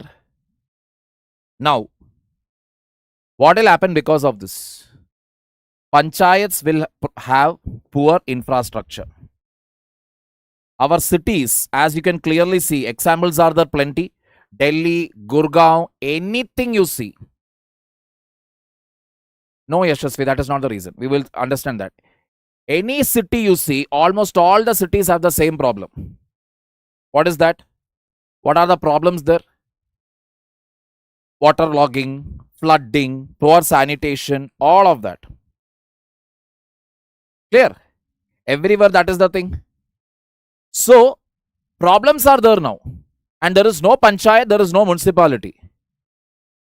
Whose responsibility it will be now? Whose responsibility? That will ultimately come to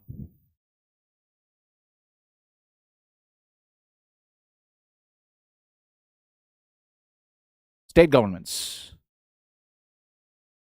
In other words, center is there, which is handling matters like foreign affairs. Bear with me, people, power is not there. Defense. Correct. So our center foreign affairs and defense means they will get vote for this by people. If panchayats are really handling, panchayats and the municipalities, they really start handling roads, health, then electricity, infrastructure, then education. Panchayats and municipalities starts taking care of all these things because elections are held on time every 5 years. State Election Commission, which is appointed by the state. You all know that if you have a panchayat member, municipal ward member, whom you can go and talk and you can tell, roads, what roads are this, what is the health situation here, etc. And they will say, yeah, we will do it, we will do it. You can directly access them. It is not easy for you to access maybe an MP, maybe an MLA. That is not at all easy. But accessing a panchayat member, municipal ward member, that is easy. So whatever problems you have, you are getting it solved at the local level through panchayats and municipalities, correct? $1 million question is, now if everything is getting solved,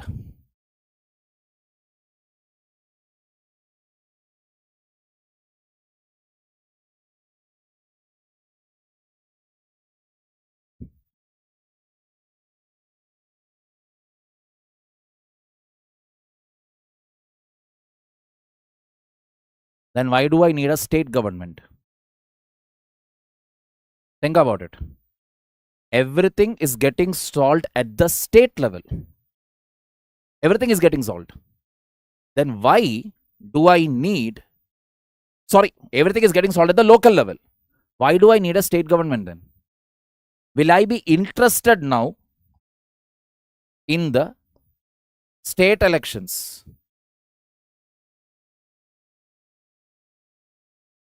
Think about it. Got the point here? Got the point? Because if I can see panchayat member, even my house is in a rural area back home in Kerala. Where if you ask me where is the panchayat member, just 2 houses away from mine. Getting the point here? 2 houses away from mine.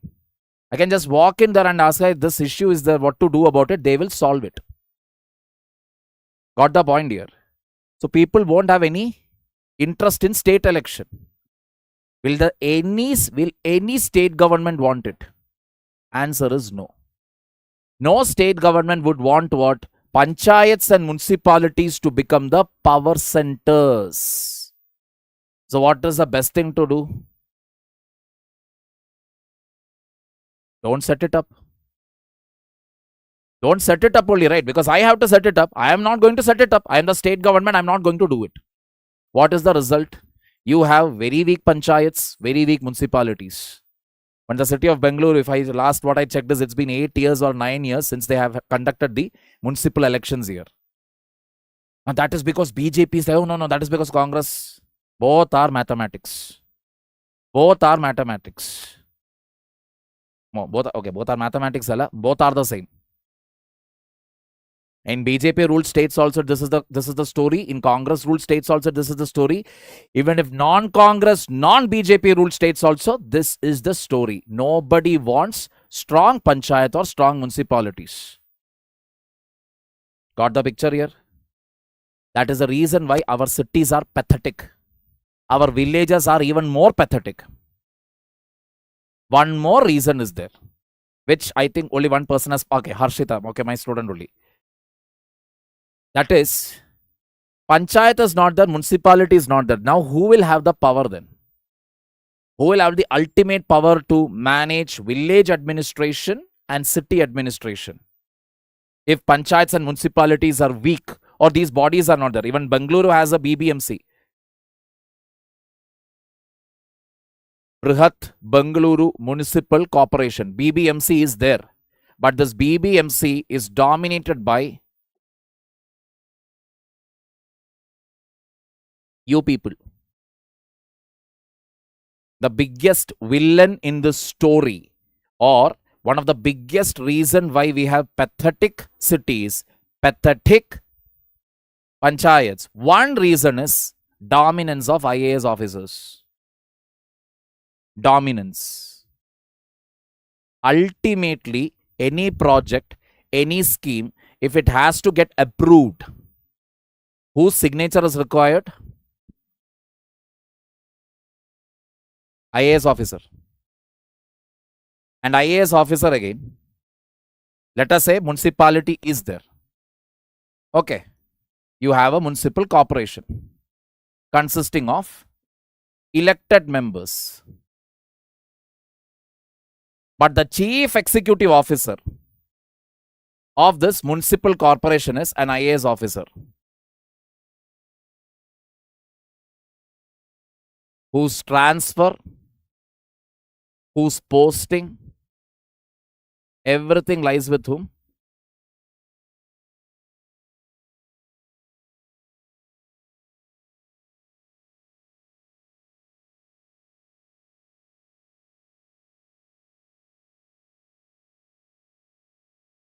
State government.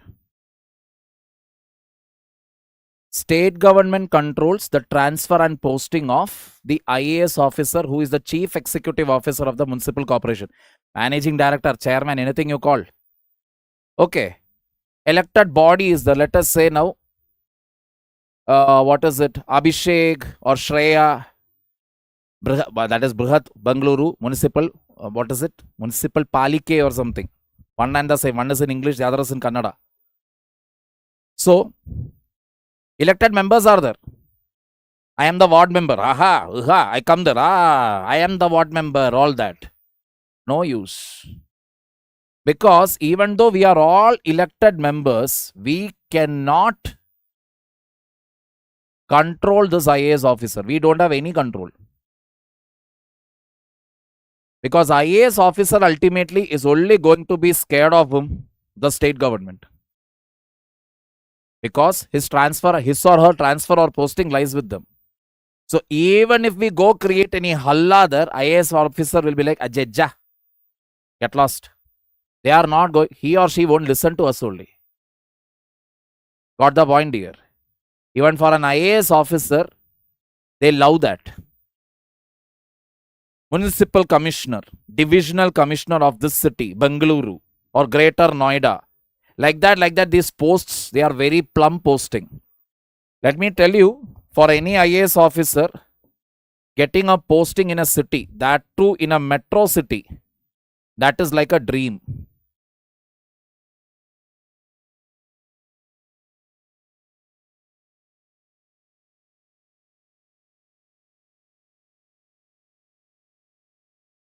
They will never ever let go of it. All these are different names, Mukesh. That depends upon the size of the city. Depending on that, they will be giving different names. Municipality, corporation, all that. Greater Development Authority, whatever. So these IAS officers, once they get such posts, they are not going to let it go. Because good schools, wife is happy, or the husband is happy, children are also happy. Wow, we are in a city posting. Finally, we got a city posting. So the collector also will be like, I want to be in the city for another 3-4 years. They don't want an immediate transfer. So they will only go by whatever the state government says. And trust me, no state government will ever try to make any municipality or any panchayati raj strong. All facilities are there, right? All facilities are there. Who doesn't want to be in a metro city? Who doesn't want? Better connectivity, better infrastructure. People, for example, people keep blaming, right? Bangalore traffic is bad, Bangalore traffic is bad, blah, blah, blah, blah. Still people are coming here. Still businesses are coming here. Why? The ecosystem of Bangalore. That is the reality. With all the complaints, worse traffic, worse this, worse that, all that they say. Has the number of people coming to the city reduced even by an inch? No. The same is with Hyderabad, the same is with Chennai, the same is with Delhi. Got the point here? So metro cities, everybody likes such postings. City posting, everybody loves. Because one again, it is a capital city. That is where the power center is. chief minister, all the high political circles in the city, metro city, you can see film stars, sports stars, other celebrities of other industries, the top business class, everybody will be available there. It is the fastest way to build a network. Getting the point here? That is also another reason. Actually, no, Shreya. Workload is clear cut here. I will tell you the reason for this. In metro cities, I will tell you. So, municipalities are headed by IAS officer, right? Then you have what you know. You have something called as a commissionerate system. Commissionerate system, which is headed by IPS officers. In metro cities, if you generally see, to be very honest, IPS has more gatt. Gatt means it's like more of power ka dikhava, like to show off power. That is your IPS officer. Why I will tell you, for anything and everything, you need to get the permission from the police, not from the IAS officer. IAS officer is just confined to municipality. That's it. You want to conduct an event, you want to bring a celebrity somewhere, you want to bring a celebrity for inauguration, you want to conduct a procession of your Ganapati Visarjan, you want to conduct a Moharram procession, you want to conduct one public rally, speech, anything you talk about, even if a housefly has to fly over the cricket stadium, permission should come from the commissioner of police, which will be a senior IPS officer. Clear division of responsibilities. Thus, IAS is to do with what? Sanitation, road, electricity, basic stuff, basic infrastructure. IPS is where the real game is. Real game is with IPS, because anything you want, any permission you want, one small event you want to conduct, without the clearance from the Commissioner of Police, nothing is possible. Getting the point here? Kerala Urban Policy Commission. So let us see now how Kerala is different here. Kerala's landscape, villages, towns, backwaters, middlelands, highlands forming a urban continuum. Urban. What is this urban? Not that because I'm from the state of Kerala and I'm talking this, but because I've been traveling. I have traveled at least to a few states in our country. One thing I'll guarantee you and tell you is, you can travel from north to south, east to west. I've told this earlier also. In Kerala, by road, let us say you're traveling. You are never going to come across a place where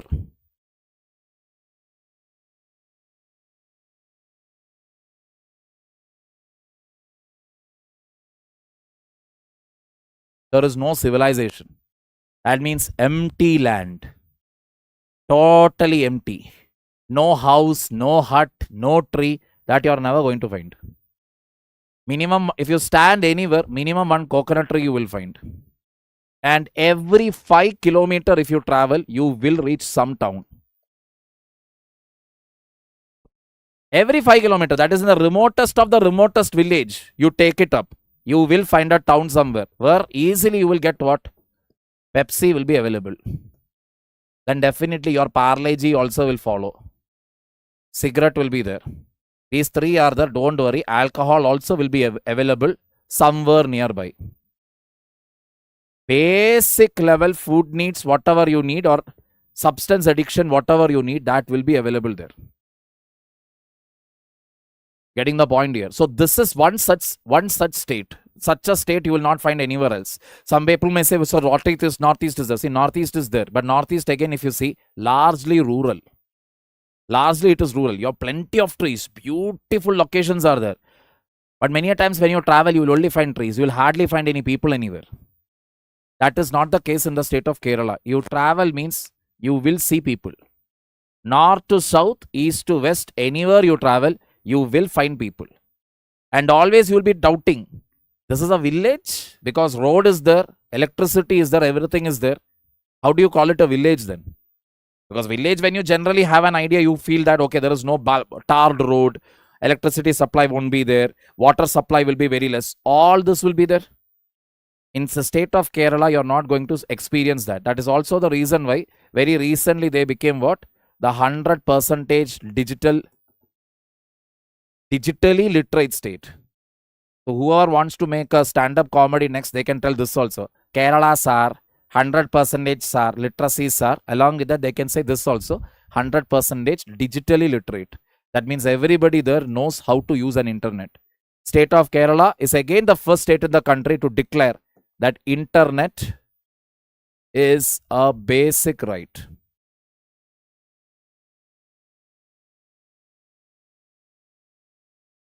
Got the point here? Urbanization outpaces infrastructure and governance. This is a reality. That means more and the pace with which cities get developed. Not developed, I would say, cities are building up.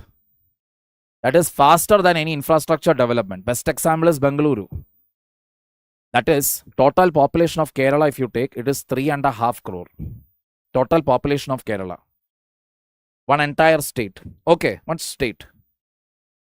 Guess what is the population of the city of Bengaluru? 1.7 crore. That is, 50% of the population of a state is confined to one city. This is the reality.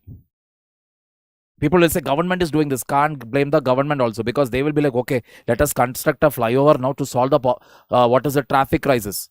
So they will be like, okay, how many vehicles you want this flyover to handle? They will say, okay, maybe let us say 500 vehicles. Okay, let us construct. By the time they finish constructing that flyover in Bengaluru, so 500 vehicles is what the flyover is built for. Vehicles in Bengaluru will increase by 1,000. Okay, then we will construct for 1,000 next time. No use again. Vehicle number will increase by 2,000. That means faster than the government can provide the infrastructure, faster than that the population is increasing. This is the story of every city. Every city, this is the story. Faster than the government can do something, more and more people come over there. The government is like, hey, Ram. Got the point here? This is the reality. Climate stress is there. Floods, landslides, coastal erosion, unpredictable weather. Finally, what the government decided is they created a Kerala Urban Policy Commission they created. What is KUPC? It was established in December 2023. What is the mandate? To design a 25-year urban roadmap. Now, these are important. These are important. This is where some very, very, infamous faculties will say current affairs from 2023 is important. No. When any topic you get, find out which year it is. If it is something like this, when did they implement it? 2023. That information is sufficient. How long is the time period? 25. Then, what is the approach? View cities as organic, climate-aware ecosystems. Organic means what? Don't see it as a closed thing. Cities will constantly keep growing. They are also alive. Why are cities alive? Because it contains people. So it is very organic. So you have to view it as like an ecosystem. Then, report submitted in March 2025, which calls for a structural reset. That means using data revolution, governance reform, identity revival, and financial empowerment, we should try to revive the cities. General terms these are. How are you going to do it? Kerala's urbanization is higher than national average. Projection, 80% of the state of Kerala will be having an urban population by 2050, which is again true. Like for example, in my village and all, what I know is big houses are there. 3,000 square feet, 5,000 square feet, 6. Don't get surprised by these numbers. In state of Kerala, this is like normal. It is pretty normal to have a 3,000 square feet home, 4,000 square feet home. That is all very, very normal. All the homes will be having 2 floors. Balcony will be there. Terrace will be there. Some cases, swimming pool will be there. All that will be there. These are pretty normal things in the state of Kerala. Even in a village, if you go, you will be like, ye village hai. That is how you will be shocked. My father's house also, it is around 3,000 square feet. We don't have a swimming pool, but yeah, we have constructed a pond there in a rectangle shape. So yeah, if you ask, is it a swimming pool? Natural pond. Maybe you can call it that. Getting the point here? So 80% urban population by 2050. Clear?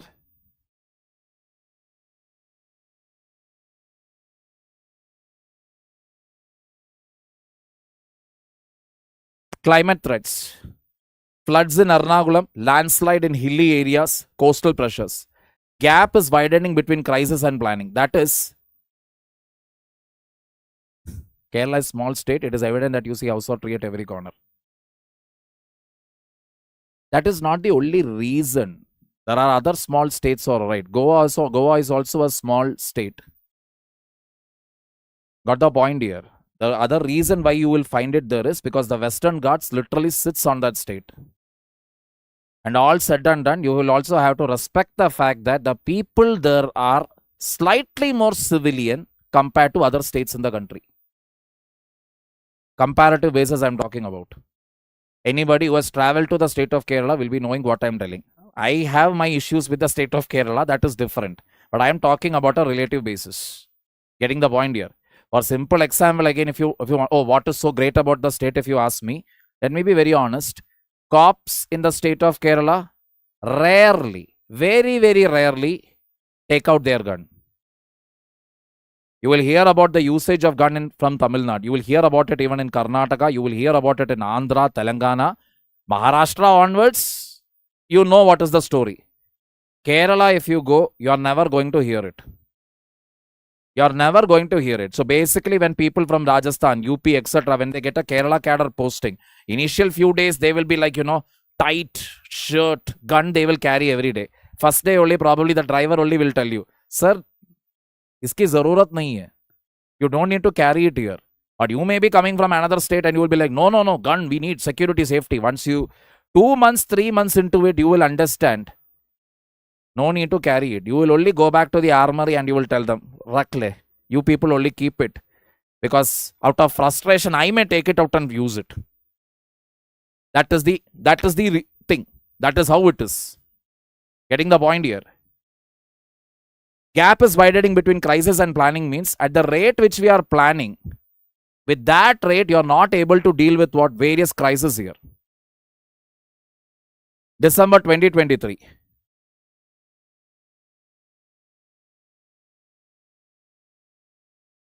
Ishaga, Swami Vivekananda has also told that Kerala is a mental asylum years ago. That is also there. That is another story altogether.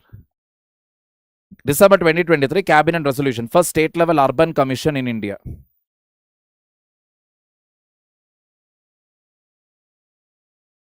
Paradigm shift from project-based fixes to systemic thinking. That is, they have started now to think what should be the solution for this.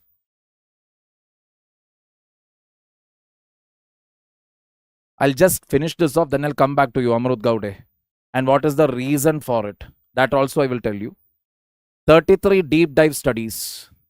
Deep dive study means basically studying on land use, water, finance, civic health.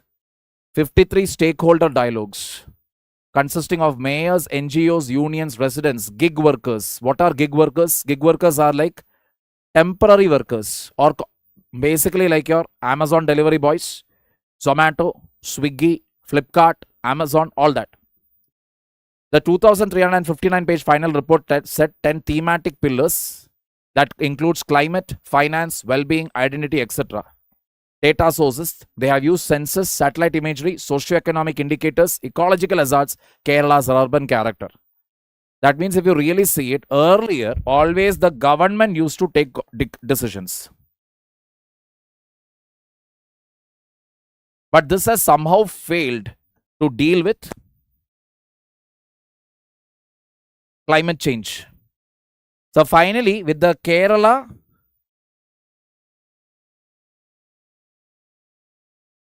Urban Policy Commission, what they are doing is, they are taking the inputs from mayors, obviously because it is urban, then NGOs, different unions, residents of the cities, the gig workers, that is people who work in cities to deliver, panchayats, everywhere they are taking input from all the people.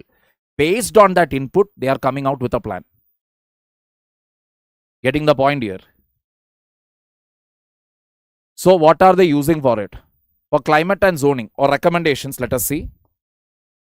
Hazard-based planning. For flood, landslide, coastal risks, planning becomes proactive. So nothing great about that. Digital Data Observatory, real-time center at Kerala. a real-time center at Kerala Institute of Local Administration, where you will collect inputs from LIDAR. What is LIDAR?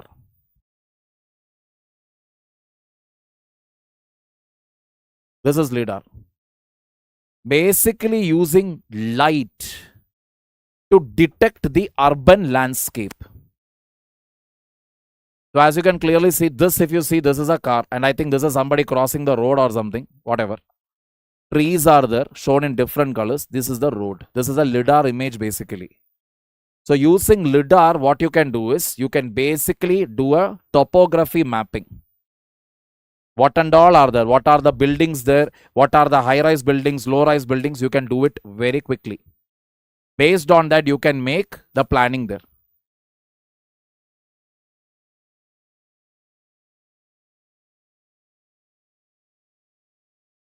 Governance overhaul. City cabinets led by mayors, specialist cells, climate-based mobility, dedicated municipal cadres, a Jnanashri program, youth tech talent recruitment. That is, you are going to use youth, you are going to use specialists, that means experts. Experts in what? Climate-based mobility and law, and then mayors. Economic revival. Thrissur and Kochi will be made into a fintech hub. That is place-based it is. Trivandrum Kollam region as a knowledge corridor. Kozhikode as a city of literature. Palakkad and Kasaragod as smart industrial zones. That is, depending upon each city's significance, it will be developed into a economic zone. That is, Thrissur and Kochi is generally famous for its IT hubs. Trivandrum Kollam for their knowledge, intellect. Kozhikode for its literature, art. Palakkad and Kasaragod for smart industrial zones. That way they will develop it. Common culture, revive wetlands, waterways, preserve heritage zone, etc. Why is the report unique? It's the fusion of local narratives plus data systems. That means you're taking the input from people and technology, both. Citizen experiences from fishermen, youth, vendors embedded into data maps and municipal dashboards. Policies are co-produced with citizens. It is the first state-level commission tailored to subnational realities, not national templates. That means this is not based on what center has advised. The solutions are local. Climate resilience is integrated across all pillars. Everywhere, the main idea is to withstand any climate change. Fiscal empowerment through bonds or levies means what? Funding, if you need, you will issue bonds. So that is almost like, let us say, I have gold with me. I'm taking the gold and putting it in the bank, I'll get money. Just like that, bonds are issued by the cities to the public. Public will give me money. So can anybody issue bond? Can Adani issue bond? Yes. Will people buy Adani's bond? Definitely yes. Why? Because it is Adani. He has good companies. He has good profit share. Similarly, will people buy Ambani's bonds? Yes. Let us say I need money. So I issued my own bond. NRK. NRK bond I decided to tell, yeah. Anybody who are ready to buy this? Nobody will buy it. Why? Because it has no credibility. So bond, again, you must understand, bond is actually two purposes. If I am an ordinary citizen, government is giving away bond. I will take the bond and give government the money. Why? Because as long as I have that bond in my hand, government will pay me interest. That is like an investment. Just like gold. Imagine like gold. You go pledge your gold somewhere. The bank or the financial institution will give you money. Every month you will have to pay interest. Same thing. Government needs money. Government will give the bond. Public will buy the bond, giving money to the government. Government will keep paying interest. Best way of investment. Got the point? So you can use bonds. Municipalities can use bonds and taxes to raise funding. Governance shift. From bureaucracy, now it is getting shifted to elected cabinets of mayors, youth, and youth technocrats. People are good with technology. Stories, data, policy, action. This is the idea. Stories from ground level. That is people. You're talking with people from ground level. Data you're collecting using technology. Finally, you make the policy by consultation with everybody, and then you go for the action. Lessons for other states: create time-bound commissions, combine technical data with lived experiences, build dialogic systems, citizen inputs, data observatories, empower local bodies through green levies, that is green taxes, bonds and risk premiums, insert youth and specialist cadres in governance. That means this is the solution actually. How to improve the quality of city life along with making cities resistant to climate change. What next? KUPC rewired Kerala's urban planning DNA. How? By giving emphasis to climate awareness, community narratives, financial empowerment, and digital governance. Identity economy, it is not an end but a beginning. Kerala grow wiser, better, more human. Others author their own urban transformation story. Now, G6 and bonds, are they same, sir? Yeah, they are almost the same. Government securities and bonds, they are almost the same. Technocrats means basically people who are very well versed with technology, especially with digital technology, computer, etc. Coming to two questions here. Now, what is the reason why Kerala is so digitally literate? Again, right from the kings who ruled the state of Kerala, then again the Christian missionaries who came to Kerala,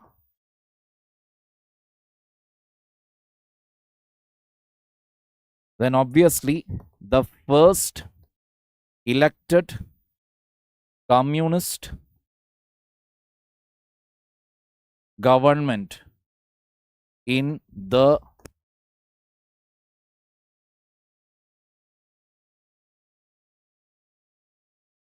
in a nutshell, this is the reason. The kings who ruled the state of Kerala, they emphasized on education. So they had a lot of colleges, etc. Schools also. But again, just like in many other states, Kerala also had some of the worst caste atrocities. I have told you earlier that Swami Vivekananda actually called Kerala a mental asylum. The reason was because Kerala was infamous for one thing, that was breast tax.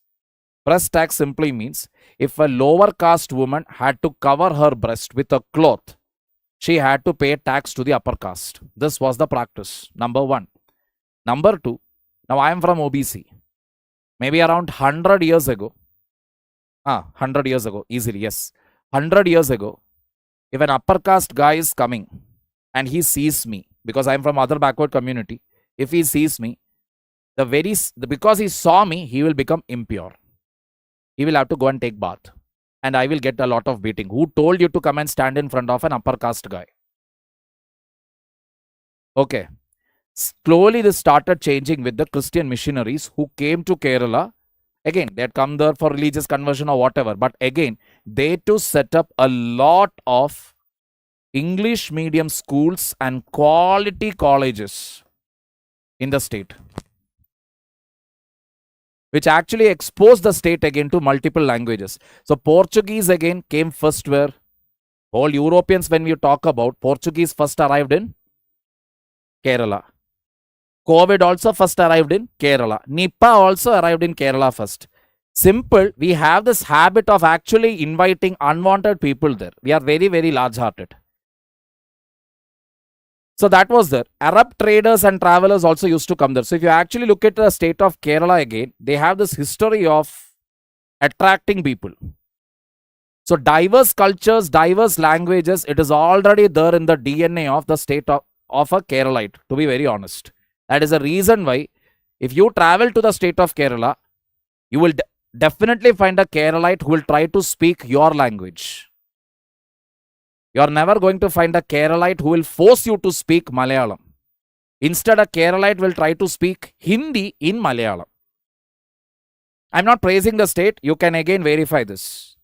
You can again easily verify it. You will never hear a Keralite actually telling, learn Malayalam. You are never going to hear it. They will instead try to speak in your language.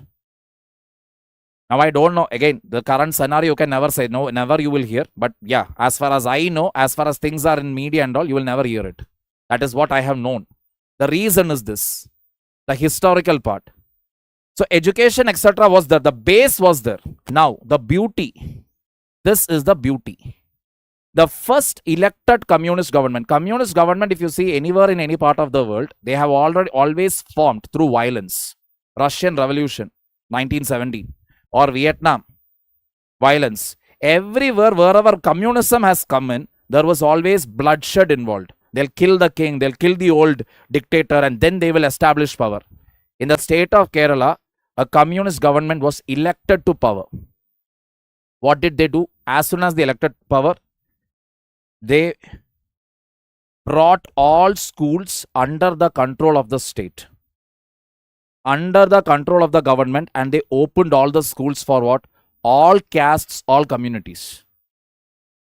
That is, historically speaking, communist workers, party workers used to stand as guard in the school. They will stand there with their dhoti all folded up and they will stand there. If any upper caste guys will come to create trouble, they will beat the pulp out of them. They ensured that the upper caste child and the lower caste child will sit inside the same school, same class, same bench. Equal treatment. Today, people may not even understand the seriousness of it, but back then, many people did it. That is the reason why, like I always tell you, today, my brother, my own brother, my 6 saal younger to me, he had an arranged marriage with a girl from an upper caste. Perfectly arranged marriage. Unimaginable maybe 100 years ago, but today it is possible. The reason is because education was truly, in its truest sense, democratized. I am not telling there is no caste-based killings, honor killings, it is not there. It is there. But on a relative basis, again, if you see, Kerala's, it is minimal. And the other question that somebody had asked is, then why is the crime rate high? I'll give you the answer for that. The highest crime rate is always recorded. World countries, when you take, it is Finland, Norway, Denmark, Sweden, etc. Means what? And in these countries, people actually go to these police stations to say that my pet grasshopper is missing, named Jack. I'm not joking here. Jack is the name of a grasshopper and it has gone missing. You can go to a police station and file a complaint, and the police will register the complaint. Crime rate is only because crime rate again is calculated on the basis of what? Crime rate is calculated on the basis of how many FIRs have been filed. More the FIR means more is the crime rate. Kerala files its FIR. Simple. To understand the importance of it, there is a program. There was a program conducted by Mr. Amir Khan that was Satyameva Jayate. In that year's program, when he conducted, in one particular year, Haryana's crime rate was 0. And in that same year, Kerala had the highest crime rate.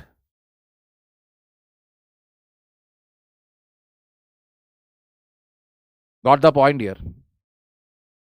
This is the difference. Getting the point here? That is the story. And another reason is, obviously, when you democratize education and give it for all, obviously, who is going to get the benefit of it? Gender.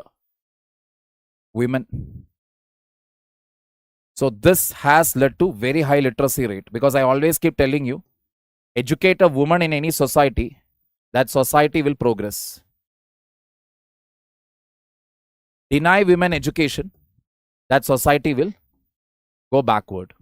As simple as that. So women's literacy rate started going high. Their labor force participation rate is also high. And therefore, the marriage age of an average woman in Kerala, don't be surprised, it is mostly today more than 28 years. She will do her graduation, post-graduation, etc. That is, it is pretty normal in Kerala where parents will tell to their daughters, until and unless you don't get a job, we are not going to conduct your wedding. Get into a job, become independent. It's pretty normal there. Again, there are stupid parents who will marry off their daughter at the age of 19 also. That is also there. I'm not at all denying it. All right, that is also there. But largely, this is the trend. This is again the reason why marriages are very less in the state of Kerala. Even if they marry, They largely don't want no children, or maximum it is one child. Got the point here, people? This is the reason.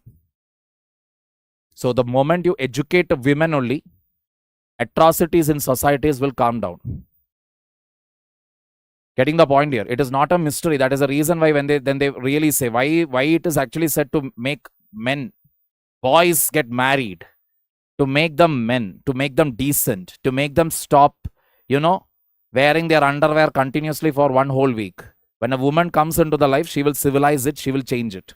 That is the main reason. That is why normally they say, right, oh, let him get married, then he will become fine. That is what Indian mothers believe. Never. You couldn't change your son in 25 years and you expect a girl who has just come yesterday to change your son. Your irresponsible son, never going to happen. Clear? This is what it is. So 9-11, it's already too late. I know only 2 topics we could discuss. But again, analysis part it is there. So this entire topic again, this is probably you will only write what? Kerala Urban Policy Commission as a solution for India's urbanization related problems. That's it. In mains. In prelims, what will you write? Prelims, obviously, the year 2023. This is for 25 years.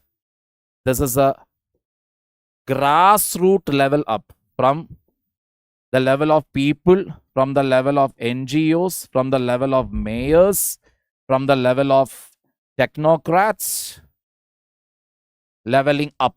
You make the policy. This is all that is there to remember in this. Got it here, people?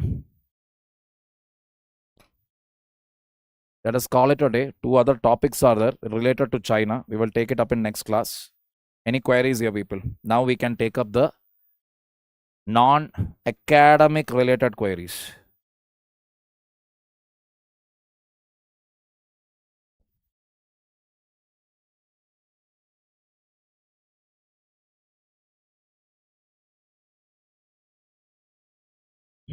Class is over. Those of you who want to exit, you can exit now.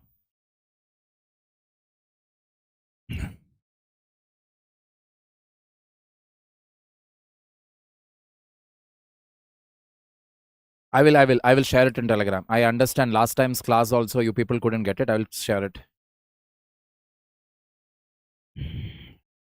Nancy, EPFO exam, I have not seen the question paper to give you a guarantee for it, but I will ensure that it is covered in such depths that at least aspects of it will be covered. Because like I told you, the idea here is a comprehensive coverage. So because we are doing it initially 2 days, but once the backlog is also done, 3 days in a week also current affairs will be there. Then we have a revision session. Then we have a Q&A session. So definitely it will cover all aspects. And ultimately any exam you talk about, it is going to come from current affairs. But having said that, specific one word like who is the SEBI chairman, who is the chairman of SBI, those aspects I won't be taking. Definitely. That I won't be touching at all. Names of individuals. But yes, names of organizations. What is its purpose? Any report being released by them, that I will be taking. What about Nepal? Shiv Prem Patil. See, Nepal, again, somebody was asking me the same question. Shiv Prem Patil, I will just tell you to in a summary.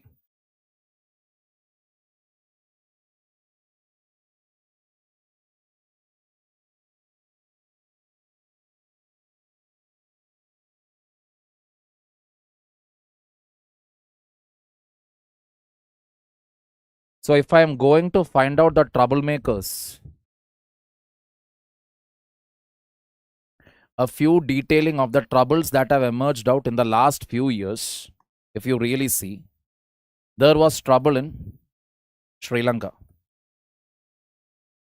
There was also trouble in Maldives because the government there, Maldives, few years back.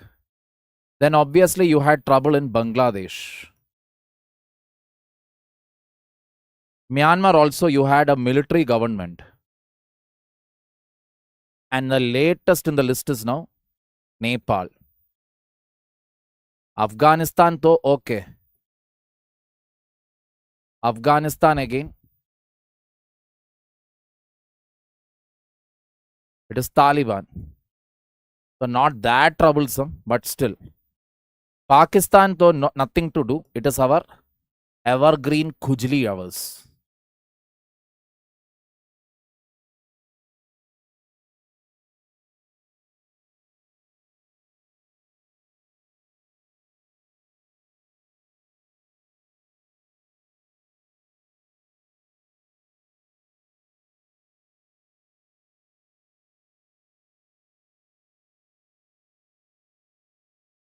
Let us first understand the pattern here.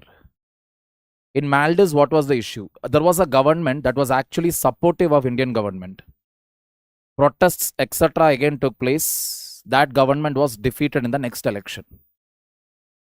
Sri Lanka, there was a government again which was supportive of India. That was also removed in a violent manner. Bangladesh, Sheikh Hasina. Myanmar, a military government came. Okay, military government in Myanmar is not so troublesome again for India. Okay-ish. Now, Maldives, Sri Lanka, Bangladesh. Sri Lanka again, whichever government formed, whether the old government or the new government, they understood after COVID. What did they understand? When trouble is there,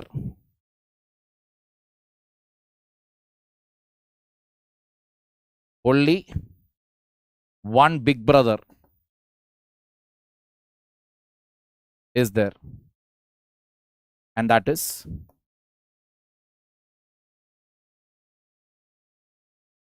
the general agreement in Sri Lanka today between both the ruling and the opposition party was when they actually went through a financial crisis where they didn't have money to pay for crude oil.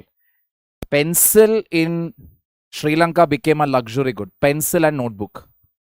Long queues were there in petrol stations where people were trying to buy LPG, petrol, diesel, etc. because nothing was there. Country did not have money to buy gas, did not have money to buy petrol, did not have money to buy diesel. No China came, no USA came, nobody came. Only one country came to help them there, and that was India. So, to be very honest, among the public of Sri Lanka, there is a huge pro-India attitude. Even though there was a violent overthrow of government even in Sri Lanka, there is a pro-Indian attitude. So, as of now, Sri Lanka, to be very honest, is not at all trouble for India. This is still fine. It is pro-India. Maldives, if you remember, currently the government again, they tried to do a lot of kujli then. So if you remember that photograph, all Modi had to do was just walk across the island of Lakshadweep, and what happened? Boom. Tourism in Maldives went down. Maldives also got to know through the hard way, if the Indian doesn't go to Maldives, that is game over for Maldives tourism. And Maldives tourism, if it goes down, they also will face the same fate like Sri Lanka. Now, Maldives also has learned to behave. Even though we cannot trust them completely, still it is okay for India. Got it? Myanmar, even though it is a military government, still again okay. They are not directly under threat or anything with India. But again, we have issues with them for the simple reason that this route here, it is infamous for, or rather, Myanmar itself, one of the biggest trouble what we have with them is what? Drug trafficking. That is one trouble. Otherwise, relationship is pretty okayish. But Bangladesh, we never expected it. Sheikh Hasina was ousted. And there again, we know that idiot, the so-called Nobel laureate, another Nobel Award winner. On what basis these Nobel Peace Prize awards are given, God Almighty knows. He actually had this mega idea, that is inviting China, take over the chicken corridor. Entire Northeast can be yours because we are guarding Arabian Bay of Bengal for you. Wow, kya idea hai, sir ji? 1971 Bangladesh Liberation War, when it happened, not a single Chinese soldier had come to the help of East Pakistan that time. Mr. Yunus Khan, maybe he would have woken up from his sleep, or maybe he would have had some sasta nasha, cheap drugs, ganja or something he would have had when he made that statement. What is the probability? I will tell you. Whatever little bit of Bangladesh is there, this portion is there, right?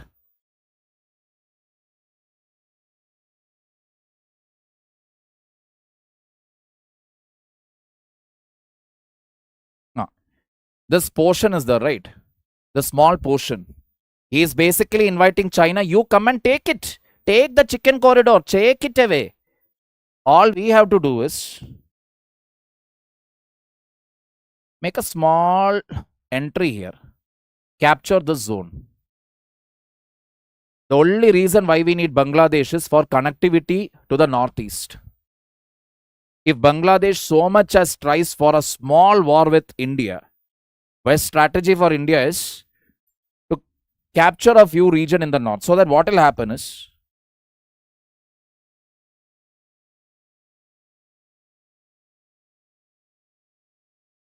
make it like this. You can put easily a road here and even a railway track here. Road is there, railway track is there. Now why do I want Bangladesh? Got the point? Let us move a little more ahead. Nepal. Nepal, again, if you remember a few years back, there was a pro-Chinese Nepal government. That pro-Chinese Nepal government, just like China, without any base, actually claimed a few regions here in the Uttarakhand, Himachal Pradesh region. They said, this belongs to us. This belongs to us. This region belongs to us. No basis, nothing. But after COVID, they understood, okay, when Sri Lanka went through trouble, no China came, only India came. They also understood that if trouble is there, only one brother is there, and that is who? India. Got the point here? Then Afghanistan, Taliban it is. Can't help it. You cannot trust them also. You cannot live. It is like you cannot trust them, nor can you let go of them completely. We need them. Why? Because of this Kujli here. Even if you use Harpic, Dettol, Itchguard, everything you take from the entire world and throw it on this person will never get solved. To deal with these buggers, the only solution is Afghanistan. But just look at it from a larger picture frame now. This is unstable. Maldives, you cannot trust them. Sri Lanka, economy is down. So we don't have much of export market here. Bangladesh, relationship is very poor. So exports to Bangladesh will be less. Myanmar, okay-ish. So yeah, exports more or less will happen smoothly. No issues. Nepal, again now issue has started. We don't know what is the future of our exports. Afghanistan, again a small country. We cannot export much. Pakistan, literally all exports, everything has come to a stop. What it only means is we have a totally surrounded unstable neighborhood. Number one. How is it possible that just in a span of 5 years, that is especially from Corona onwards, if you see, 1, 2, 3, 4, 5, 6. This you leave. This is ever Kujli. 6 countries surrounding India, maybe with the exception of Bhutan alone, all the 6 neighbors have become totally unstable. 1 country can go down, 2 can go down, 3 may go down. But trouble, literal trouble where government issues here, government getting changed in Maldives, Sri Lanka, Bangladesh, Myanmar, Nepal. How is it possible? Got the point here. What I believe is this is part of a larger conspiracy. The conspiracy here is that make governments around India in such a way that it makes India look weak. The Indian government look very weak and a very, let us say, insignificant player as far as the Asia-Pacific politics is concerned. Because if you have anti-India governments in these places, then whatever groupings you're talking about, SARC becomes weak. If SARC becomes weak, BIMSTEC becomes weak, then other grouping it's of no use, right? Because if you have all these governments which are pro-China, anti-India, then India's position becomes very, very weak. Number one. where Indian exports will be affected. When Indian exports gets affected, what will happen? If exports declines, exports goes down, then what will happen? Manufacturing, domestic manufacturing sector will be affected. Manufacturing will go down. Employment will go down. Income will go down.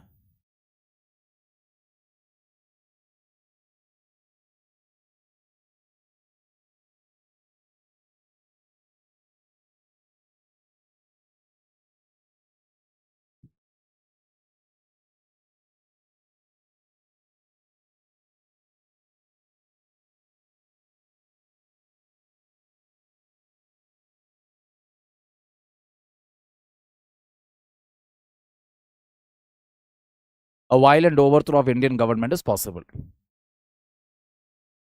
Possible. Got the point here? Best case scenario is what? Best case scenario for these buggers again, whoever is orchestrating, because I don't believe all these are coincidence. Be it Maldives, be it Sri Lanka, Bangladesh, Myanmar, Nepal, Afghan and Pak, you leave. These 5 states, these 5 countries at least, this is all part of a master strategy. And I'm pretty sure these same people would have tried multiple things here inside India to develop anti-governmental feelings. Multiple things. Why? Because goes without saying the current government is a very strong government. That is the reason. To ouster this very strong government. Because right now, if you see the Doklam crisis also, so you know it right. Indian soldiers gave a top 1 Karara Jawab to the Chinese soldiers after the Galvan Valley attack. Gave a Karara Jawab. Where majors in Chinese army, where their noses were broken by our small 21, 22-year-old boys with one single punch. We had taken them out solidly. China got literally a smell of the Indian soldier. That is, when a toe-to-toe, hand-to-hand, fist-to-fist war comes, Indian soldier will stand on the upper ground. They got a taste of it. Ever since that, if you look at the sequence of events that have been happening, you can clearly see from that point onwards, things have become very, very unstable here. And there has been more and more anti-governmental issues being raised up here. I don't want to name any issue now. I know what those issues are. But the idea is very simple here. Create instability in the country. Because even if this they are able to do, India's exports gets affected, manufacturing sector goes down, employment gets, because manufacturing goes down means you must understand one thing. This is actually a huge informal sector.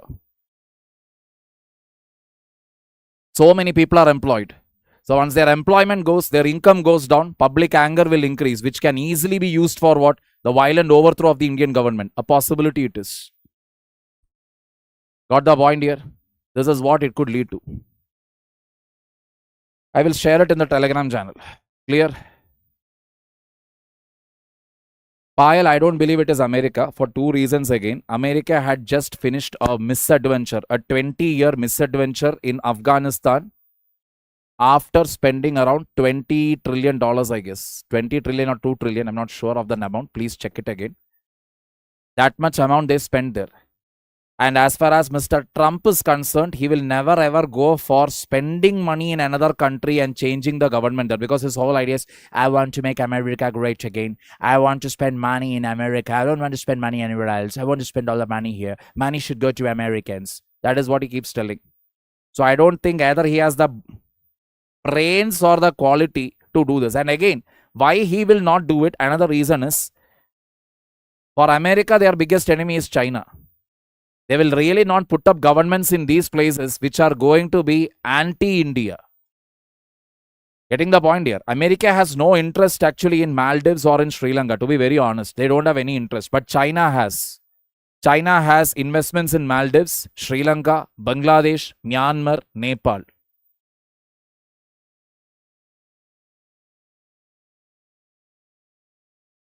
Got the point?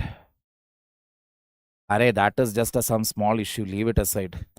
Some people thinks that their thought process is more important than their country. So it is okay. Let them live in their soap bubble.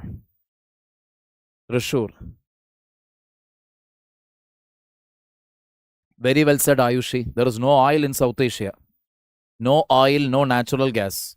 So why will they be interested in these countries? These all just nothing but the handiwork of China. But for China now, what lottery has struck China is now this now already China is doing. What is the other lottery that China got? The 50% tariff imposed by USA. Literally, let me tell you, China is laughing right now. Because on one side, China has literally tried to block India. On another side, one of the what we believed, where our own prime minister had told Modi, like India and US are allies, and then Trump did this. China is having the last laugh.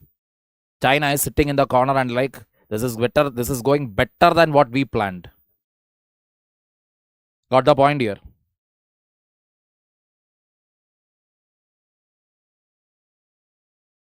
Any other questions?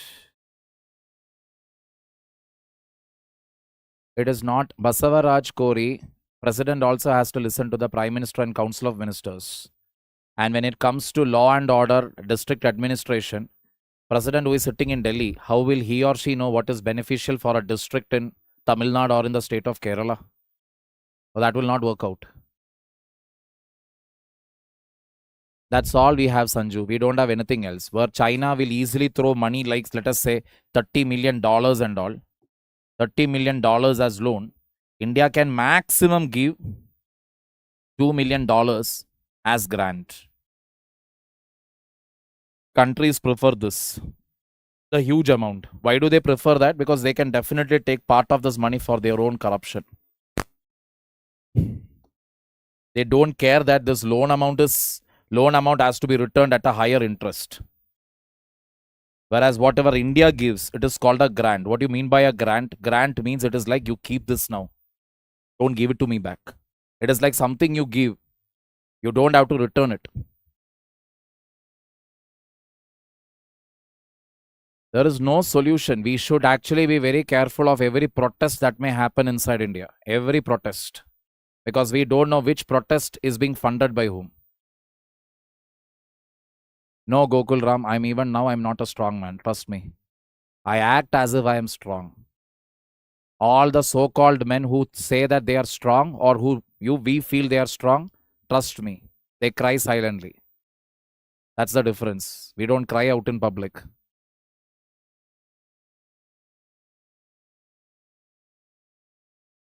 Focus on your college year. That is there everywhere, Mega, because we Indians unfortunately have spread out like anything. So the people who are over there are getting affected by it. For example, if you see, we have problems like this in Mumbai, where Mumbai, people are telling only Marathi speaking people should be there in Mumbai. Or only people will say only those who can speak Kannada should be there in Bengaluru. You hear such things. I'm not telling all Kannadigas are like that, but some people keep telling that. They say, see, outsiders are coming and Kannadigas have become a minority. Sometimes we hear it from other states also. I don't want to name any.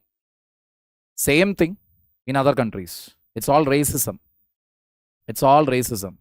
So if you really need to know what you are or whom you are and all you have to do is just step outside. Outside, you're just nothing but another Indian. There they don't care whether you are from state of Punjab or state of Kerala, nothing. For them, you're just Indian.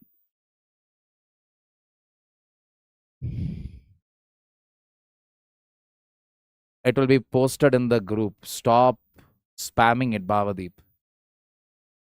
Same issue.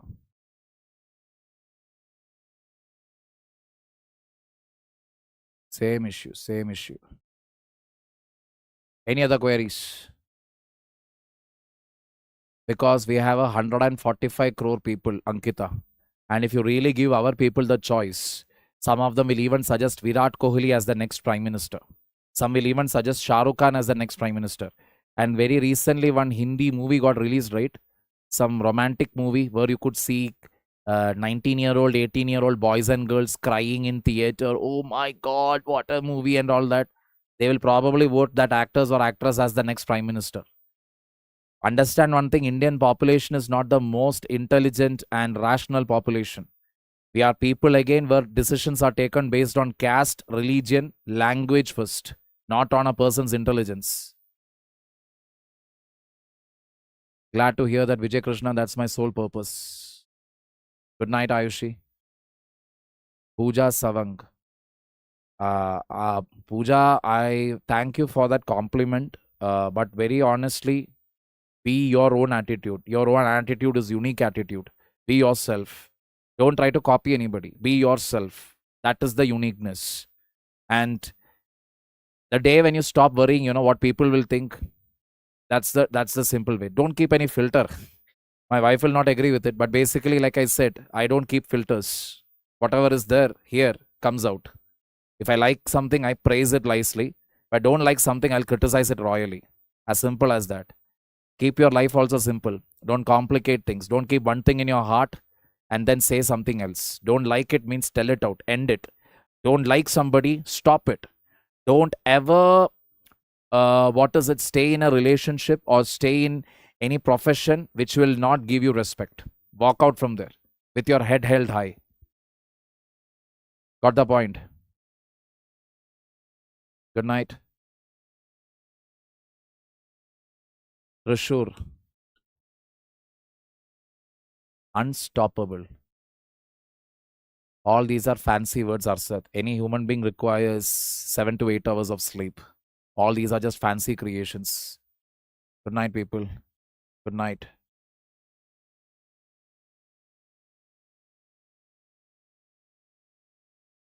Divakar Kumar BV, you may consider the online class of PW.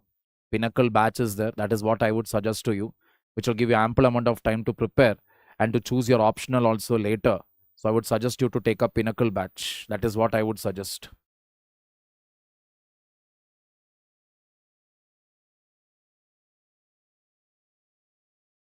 No, Aksh.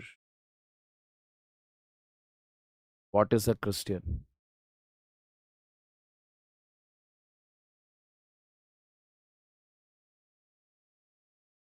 Nandini, just start answer writing. I don't understand what is the problem here. Each word of the question, whatever is there, answer on the basis of that. If there is a term like, okay, biotechnology, how can it help farming? Then you start with what? Defining biotechnology. Then what is farming? Then what aspects of biotechnology are used in farming? What are the latest examples of it? Are there any schemes of the government of India? That's it. That's the structure for it.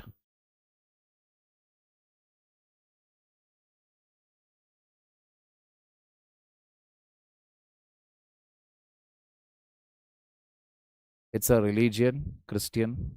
What is Christian religion, you're asking? Google it. Because ED or income tax, Basavaraj, ultimately requires government orders. ED or income tax cannot simply go and start conducting raid. Pavani, unfortunately, I cannot give a direct opinion here on a live class because ultimately all of you are preparing for a government exam. I have to take a pro-government stand actually. Clear the exam and come, and over a cup of coffee we can discuss government stand. My name, Greek god, Chandragupta Maurya. That is my name. Okay, let us call it a day, people. Take care.